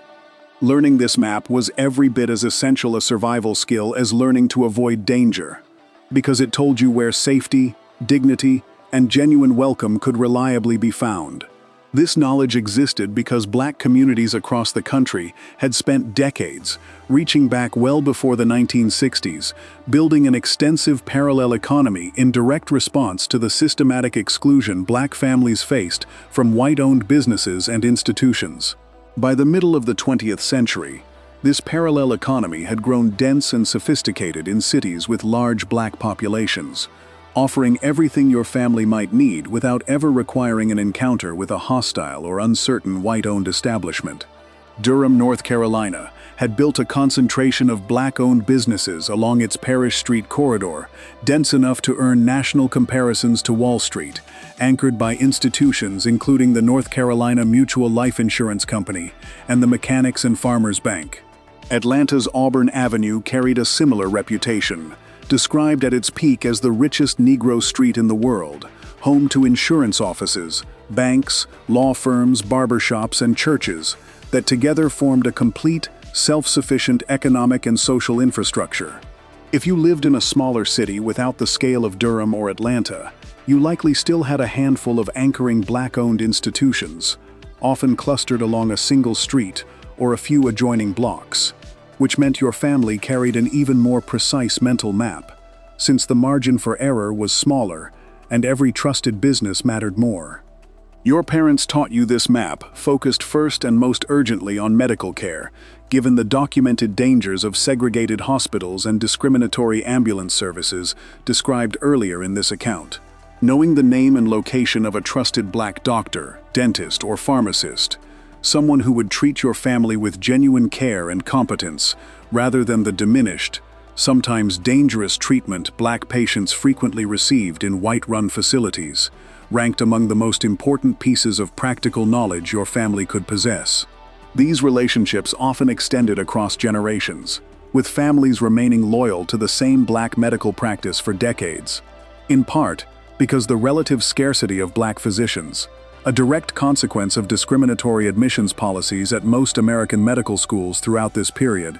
meant that any given black doctor might serve an enormous patient base built entirely on trust and word of mouth rather than advertising or geographic convenience. Financial institutions carried similar weight in this map of trusted community resources. Black-owned banks, though reduced in number from their peak in the early 20th century, continued operating in a number of major cities through the 1960s. And black-owned insurance companies, including North Carolina Mutual and Atlanta Life Insurance Company, remained active, offering mortgages, savings accounts, and other financial services to black customers who had little realistic hope of fair treatment from white-run banks. Your parents taught you, particularly as you grew old enough to think about your own financial future, which institutions in your community had a genuine track record of treating black customers honestly, and which outside institutions, if any, could occasionally be trusted for specific transactions where no black-owned alternative existed. Your family's choice of bank was rarely treated as a purely financial decision. It carried a weight closer to loyalty, and switching away from a trusted black-owned institution, even for a marginally better interest rate somewhere else, was the kind of decision a family might discuss for weeks before finally making it, if it made it at all. The barbershop and the beauty parlor, discussed at various points throughout this account for their role as information networks, functioned simultaneously as trusted businesses in their own right, and as the social hubs where knowledge about every other trusted business in the community circulated and stayed current. If your family was new to a neighborhood, whether arriving through the ongoing waves of the Great Migration or simply relocating within the same city, you could learn within a single visit to a local barbershop or beauty parlor which doctor to see, which landlord to avoid, which grocery store gave fair weight and pricing, and which mechanic could be trusted not to overcharge or perform unnecessary repairs. This transmission of trusted knowledge through informal community gathering places represented one of the most efficient and reliable information systems available to your family during this period, operating with a speed and accuracy that no printed directory could match, since the knowledge updated constantly through direct, ongoing community experience rather than periodic publication. Black-owned funeral homes occupied a particularly significant place within this trusted network, serving not only their obvious primary function, but also, as documented earlier in this account, an informal role in emergency medical transport in communities where ambulance services would not reliably serve black patients. Your family likely maintained relationships with specific funeral homes across generations,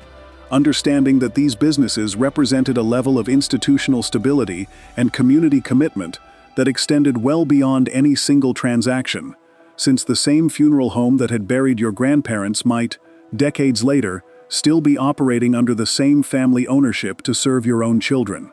These businesses often occupied some of the most substantial and well-maintained buildings within your neighborhood, a physical signal of permanence in a community that had few other institutions guaranteed to remain in place across multiple generations. The church, addressed at length in the earlier account of black economic self-reliance, anchored this entire network of trust, functioning simultaneously as a spiritual home, a financial resource, an information hub, and a source of character references that opened doors throughout the rest of your community's trusted institutions. A pastor's personal endorsement of your family's reliability could ease your path toward a loan from a black-owned building and loan association, a reference for employment at a black-owned business, or simply a warmer welcome at another family's dinner table. You absorbed, alongside every lesson about danger and caution documented elsewhere in this account, an equally important lesson about belonging, about the specific, carefully built world within your own community, where you did not need to calculate, perform, or defend yourself, and where the ordinary warmth of human connection, so often withheld or conditional in the world beyond, was simply, reliably present. Knowing which businesses and institutions within your community could be trusted completely gave you a map of genuine safety and belonging to balance against every danger documented elsewhere in this account. The next story turns to a specific and painful piece of preparation many families face together: what to do and how to behave if a family member was ever arrested, whether for a real offense or simply for being black in the wrong place at the wrong time. Section 18. If someone in the family was arrested, among the survival skills you hoped never to need but were prepared for nonetheless, was the specific knowledge of how to respond if a parent, an older sibling, or another close family member was arrested, whether through legitimate legal process, through the routine harassment that fell disproportionately on black citizens throughout this era, or through direct involvement in civil rights organizing that carried a real and often intended risk of arrest as part of its basic strategy. You absorbed a body of practical knowledge about what to expect, how to behave, and how to help, long before most of your white peers would ever need to think about the criminal justice system at all. The scale of arrests connected to civil rights activity alone gives some sense of how frequently this knowledge became necessary. Sit-ins, freedom rides, marches, and voter registration drives throughout the decade resulted in mass arrests as a matter of routine, and in many cases, as a matter of deliberate strategy on the part of movement leaders, who understood that filling local jails with peaceful demonstrators could generate exactly the kind of public attention and moral pressure the movement needed to force change. Martin Luther King Jr. himself was arrested numerous times throughout the decade, including during the 1963 Birmingham campaign, when he was held under conditions severe enough that he was denied writing paper and composed his eventual letter from Birmingham jail on the margins of a newspaper smuggled into his cell. If a figure of King's stature and visibility could be jailed under conditions this restrictive, you understood clearly that your own relatives, with far less public attention protecting them, faced at least the same risk, and often considerably worse treatment while in custody. If you had a parent or sibling actively engaged in civil rights organizing, you were often taught, in advance and with considerable care, what to expect if that family member did not return home as scheduled. Some families established specific check-in routines before a parent left for a demonstration or an organizing trip into a particularly dangerous area, arrangements by which the family would know within a defined window of time whether something had gone wrong, and would know which contacts, whether a local civil rights organization, a lawyer known to work with the movement, or a trusted network of fellow activists, to reach out to first if that check-in did not occur as planned. This kind of careful contingency planning reflected a sober, practical acknowledgement that a parent's commitment to the movement carried genuine risk to the stability and safety of the family left waiting at home, and you absorbed this reality alongside your pride in a parent's courage and commitment. Beyond the specific context of civil rights organizing, you also had to be prepared for the far more common and far less avoidable reality of arrests stemming from the routine, discriminatory enforcement of ordinary laws against black citizens. Historians studying policing during this period have documented how vagrancy laws, loitering ordinances, and other broadly worded statutes were applied overwhelmingly against black residents, often without any specific underlying offense beyond simply being present in a particular place at a particular time. A family member could be arrested for reasons that had nothing to do with any actual wrongdoing, and you needed to understand this reality clearly enough to avoid internalizing shame or confusion about an arrest that reflected the biases of the system rather than any failing on the part of your own relative. Practical knowledge mattered enormously in these situations, and if your family had experience with the system, whether through prior encounters or through the shared knowledge circulating within your broader community, you were passed down specific, actionable information. Which local bail bondsman would work with black families, and on what terms? Which lawyers in the area, whether working through the Knock-Up Legal Defense Fund, a similar civil rights legal organization, or simply as private practitioners known within the community for taking on cases involving black clients fairly, could be contacted quickly in an emergency. What you could expect regarding visitation, communication, and the general treatment a relative might receive while held in a local jail, knowledge that varied considerably by county, and that experienced community members often possessed in far greater detail than any official source would provide. The emotional preparation required alongside this practical knowledge was substantial. You needed to understand that an arrest, even an unjust one, did not necessarily represent a permanent crisis, and that composed, careful action in the aftermath, gathering information, contacting the right people, avoiding any behavior that might complicate the situation further, gave your family the best possible chance of a safe and relatively swift resolution. This required you to hold, once again, the same difficult duality present throughout so much of this account. A clear, unflinching understanding that an injustice had occurred, paired with the discipline to respond to that injustice through careful, controlled action, rather than the open anger or panic the situation might otherwise provoke, precisely because panic and open anger from family members outside the jail could sometimes worsen conditions for the relative being held inside it. Before we move on, if you're enjoying this analysis, please consider subscribing. It helps the channel tremendously. Preparing for the possibility of a family member's arrest required you to master the same difficult balance of clear-eyed understanding and controlled action found throughout this account, turning a family crisis into something survivable through careful preparation. The next story turns to the specific instruction you received about protecting younger siblings and cousins, a form of protective leadership many black children took on at an age when it should not yet have been necessary. Section 19. The weight older children carried. If you were an older child in a black household across the 1960s, the survival knowledge described throughout this entire account did not stop with what your parents taught you directly. It continued outward, passed from you to a younger sibling, from an older cousin to a younger cousin, from the oldest child in a household or an extended family network, down through every child who followed, because your parents, working long hours, sometimes at more than one job, and navigating every other pressure documented in this account, simply could not always be present in the specific moment a younger child needed guidance or protection. This meant you likely grew up carrying a form of responsibility that childhood, in its ordinary sense, was never supposed to require, watching over younger siblings not merely in the way older children everywhere sometimes look after younger ones, but with a specific, serious awareness of dangers a 6-year-old or an 8-year-old could not yet be trusted to recognize alone. This pattern grew directly out of the practical realities of black family life during the decade. Domestic work, described earlier in this account as one of the primary occupations available to black women under the constraints of segregation-era employment discrimination, often required long hours away from home, sometimes including live-in arrangements that kept your mother physically absent from your household for extended stretches,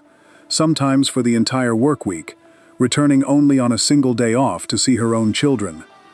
If your father worked in agricultural labor, industrial jobs, or the kind of unstable, low-wage employment that discrimination confined most black men to during this period, he likely faced similarly demanding schedules that limited the hours available for direct supervision. And in many households, both parents worked outside the home simultaneously, a necessity of economic survival that left long stretches of the day, particularly the hours between school dismissal and a parent's return from work, with no adult presence in the household at all. Extended family networks, a defining feature of black community life across generations, and one already documented in earlier sections of this account, describing mutual aid societies and church-based support systems, absorbed much of the resulting gap, with grandmothers, aunts, and older cousins stepping in regularly to supervise children whose parents could not always be present. Your household might have included a grandmother who had moved in specifically to provide daytime supervision, or you might have been sent, after school, to the home of an aunt who lived nearby and whose own work schedule allowed for afternoon childcare in exchange for reciprocal help at other times. But even this extended network, resourceful and resilient as it was, could not eliminate the practical necessity of you taking on real responsibility for younger siblings during the hours when no adult happened to be immediately available. What made this responsibility so much heavier than ordinary sibling supervision was the specific content of what you needed to enforce.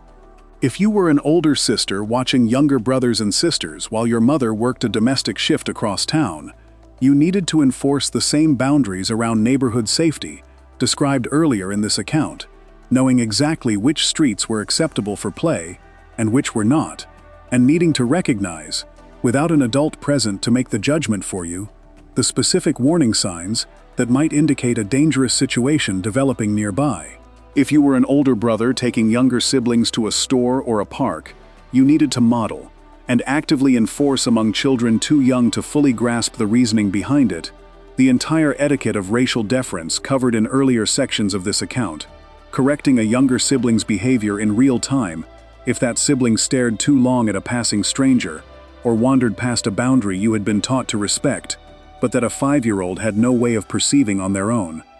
Oral histories collected from people who grew up during this period describe this responsibility with striking consistency across different regions and different family structures.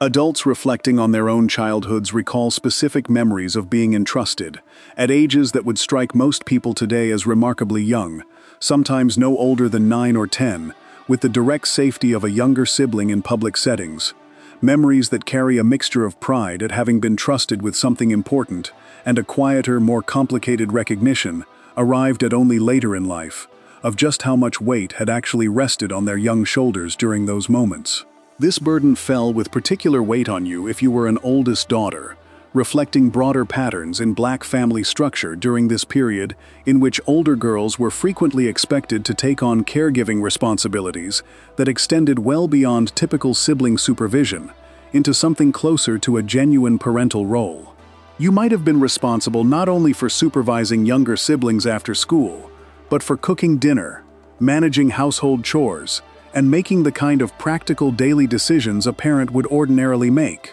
all while still attending school yourself, and still, in every meaningful sense, remaining a child who deserved the same freedom to simply exist without responsibility that your younger siblings were, in effect, receiving at your expense. Historians studying Black family life during this era have noted that this pattern, sometimes described as adultification, carried consequences that extended well beyond the immediate practical necessity that produced it. Your parents did not ask you to take on this weight because they valued your own safety and freedom less than a younger sibling's. They asked because the alternative, leaving a younger, less prepared child without any protective knowledge or supervision at all, carried a risk, they judged, with good reason, to be considerably greater. If you accepted this responsibility, often without ever being given the choice to refuse it, you carried forward the same instinct for community protection and mutual reliance that had sustained Black families through every other danger described in this account, applying it at the smallest, most intimate scale of the family itself. A weight of protective responsibility was carried by you that childhood was never meant to demand, standing in for parents whose long working hours made constant supervision impossible. The final story in this account draws together everything that came before it, tracing what all of these skills, taught quietly and out of necessity, actually meant for you and the generation that carried them forward. Section 20. What these skills meant, and what they cost pull back far enough from any single survival skill documented in this account, and a pattern becomes visible that connects all of them to a single underlying truth about your childhood. If you grew up Black in America during the 1960s, none of these lessons, taken individually, would have seemed remarkable to the parents teaching them at the time. Keeping your eyes down around a stranger, packing a car carefully before a trip, learning to swim in whatever water was available, staying calm during a traffic stop, reading the temperature of an unfamiliar room, knowing which businesses could be trusted and which hospitals might turn you away. Each of these, considered alone, might look like nothing more than ordinary parental caution, the kind of practical guidance any parent anywhere might offer a child navigating an unfamiliar world. What makes this collection of skills so significant, when placed together and examined as a whole, is the sheer density of danger they were responding to. Danger that surrounded you from nearly every direction at once, and the extraordinary amount of careful, deliberate teaching required simply to help you survive an ordinary childhood under those conditions. The historical record makes clear that these dangers were not exaggerated by anxious parents projecting fear onto an otherwise manageable world. Emmett Till's murder in 1955 demonstrated,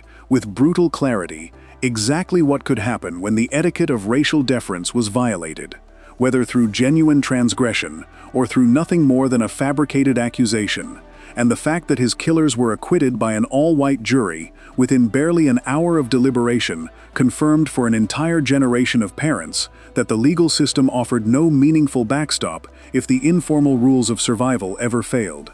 The 16th Street Baptist Church bombing in 1963 demonstrated that even the most sacred space in your community's life offered no guaranteed protection from racially motivated violence. And the fact that this bombing arrived as merely the latest in a documented pattern of more than 50 bombings in Birmingham alone since the late 1940s confirmed that such attacks represented an ongoing, sustained campaign rather than an isolated tragedy you could reasonably hope would never recur. Against this backdrop, the 20 survival skills described throughout this account represent not excessive caution, but a precisely calibrated, hard-won body of practical knowledge, developed and refined across generations, that gave you the best possible chance of surviving childhood, adolescence, and the transition into adulthood in a country that had not built its institutions with your safety in mind. What deserves particular attention, looking back on this body of knowledge from the distance of decades, is how much of it had to be taught through demonstration, repetition, and lived example, rather than through any single formal conversation. Your parents did not typically sit you down once and explain the entire logic of racial survival in a single sitting. The knowledge accumulated gradually, absorbed through years of watching a mother's posture change when entering an unfamiliar store, through a father's careful route planning before a road trip, through the quiet vigilance, modeled constantly and consistently, until it became instinct rather than instruction. This method of teaching, slow, embedded, and largely nonverbal, reflects something important about how deeply this knowledge needed to be internalized in order to function as genuine protection for you. A rule you merely remembered intellectually, without having absorbed the underlying instinct behind it, could fail in exactly the split-second moment when it mattered most. The cost of this teaching, and this is a cost that deserves honest acknowledgement rather than minimization, fell disproportionately and unfairly on you, a child who had done nothing to deserve carrying it. A childhood spent constantly reading rooms for danger, constantly monitoring your own behavior for anything that might provoke a violent response, constantly aware of invisible boundaries governing where you could safely walk, eat, swim, or simply exist, is a childhood shaped by a level of vigilance that psychologists, studying trauma and chronic stress, have since identified as carrying genuine, measurable costs to long-term well-being. Researchers examining the modern legacy of this kind of racial socialization have found that the hypervigilance cultivated by necessity during this era did not simply disappear once you reached adulthood or once the most acute dangers eased. It persisted, in various forms, across your lifespan, an inheritance that outlasted the specific historical conditions that first made it necessary, surfacing decades later in something as small as a flicker of unease at the sight of a police car in a rearview mirror. And yet acknowledging this cost honestly does not require diminishing what your family accomplished, and in fact, the two truths sit alongside one another without contradiction. The 20 skills documented in this account represent an extraordinary act of protective love, executed under conditions that gave your parents almost no margin for error and almost no institutional support of any kind. There was no government agency they could call for guidance on which hospitals would treat you fairly. There was no official manual explaining how to survive a hostile traffic stop or a rigged literacy test. Every one of these lessons was developed, tested, and refined by ordinary families working entirely within their own communities, drawing on collective memory, shared experience, and hard-won practical wisdom, rather than any guidance offered by the broader country that had created the dangers in the first place. The passage of major civil rights legislation across the middle years of the decade, the Civil Rights Act of 1964, the Voting Rights Act of 1965, and the Fair Housing Act of 1968, gradually dismantled much of the specific legal architecture that had made many of these survival skills necessary in the first place. But legal change did not arrive instantly or completely, and the cultural habits, informal enforcement, and lingering danger these laws were meant to address persisted, in varying degrees, well beyond the moment any particular bill was signed into law. If you continued teaching many of these same lessons to your own children in the years that followed, adapting them gradually as the most acute dangers eased, you were carrying forward an instinct for careful vigilance that your parents had given you as the basic condition of childhood itself. What remains, looking back from the present at this body of knowledge, is a portrait of parental love, expressed in its most demanding and most unmistakable form, not through indulgence or ease, but through the sheer, exhausting labor of preparing you to survive a world that had made clear, through decades of law and custom, that it had no obligation to protect you at all.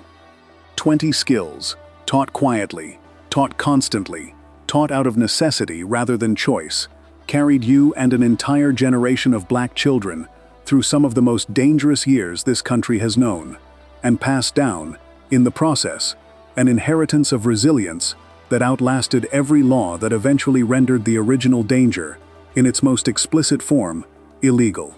If you enjoyed this video, make sure to subscribe. Thanks for watching, and I'll see you in the next one.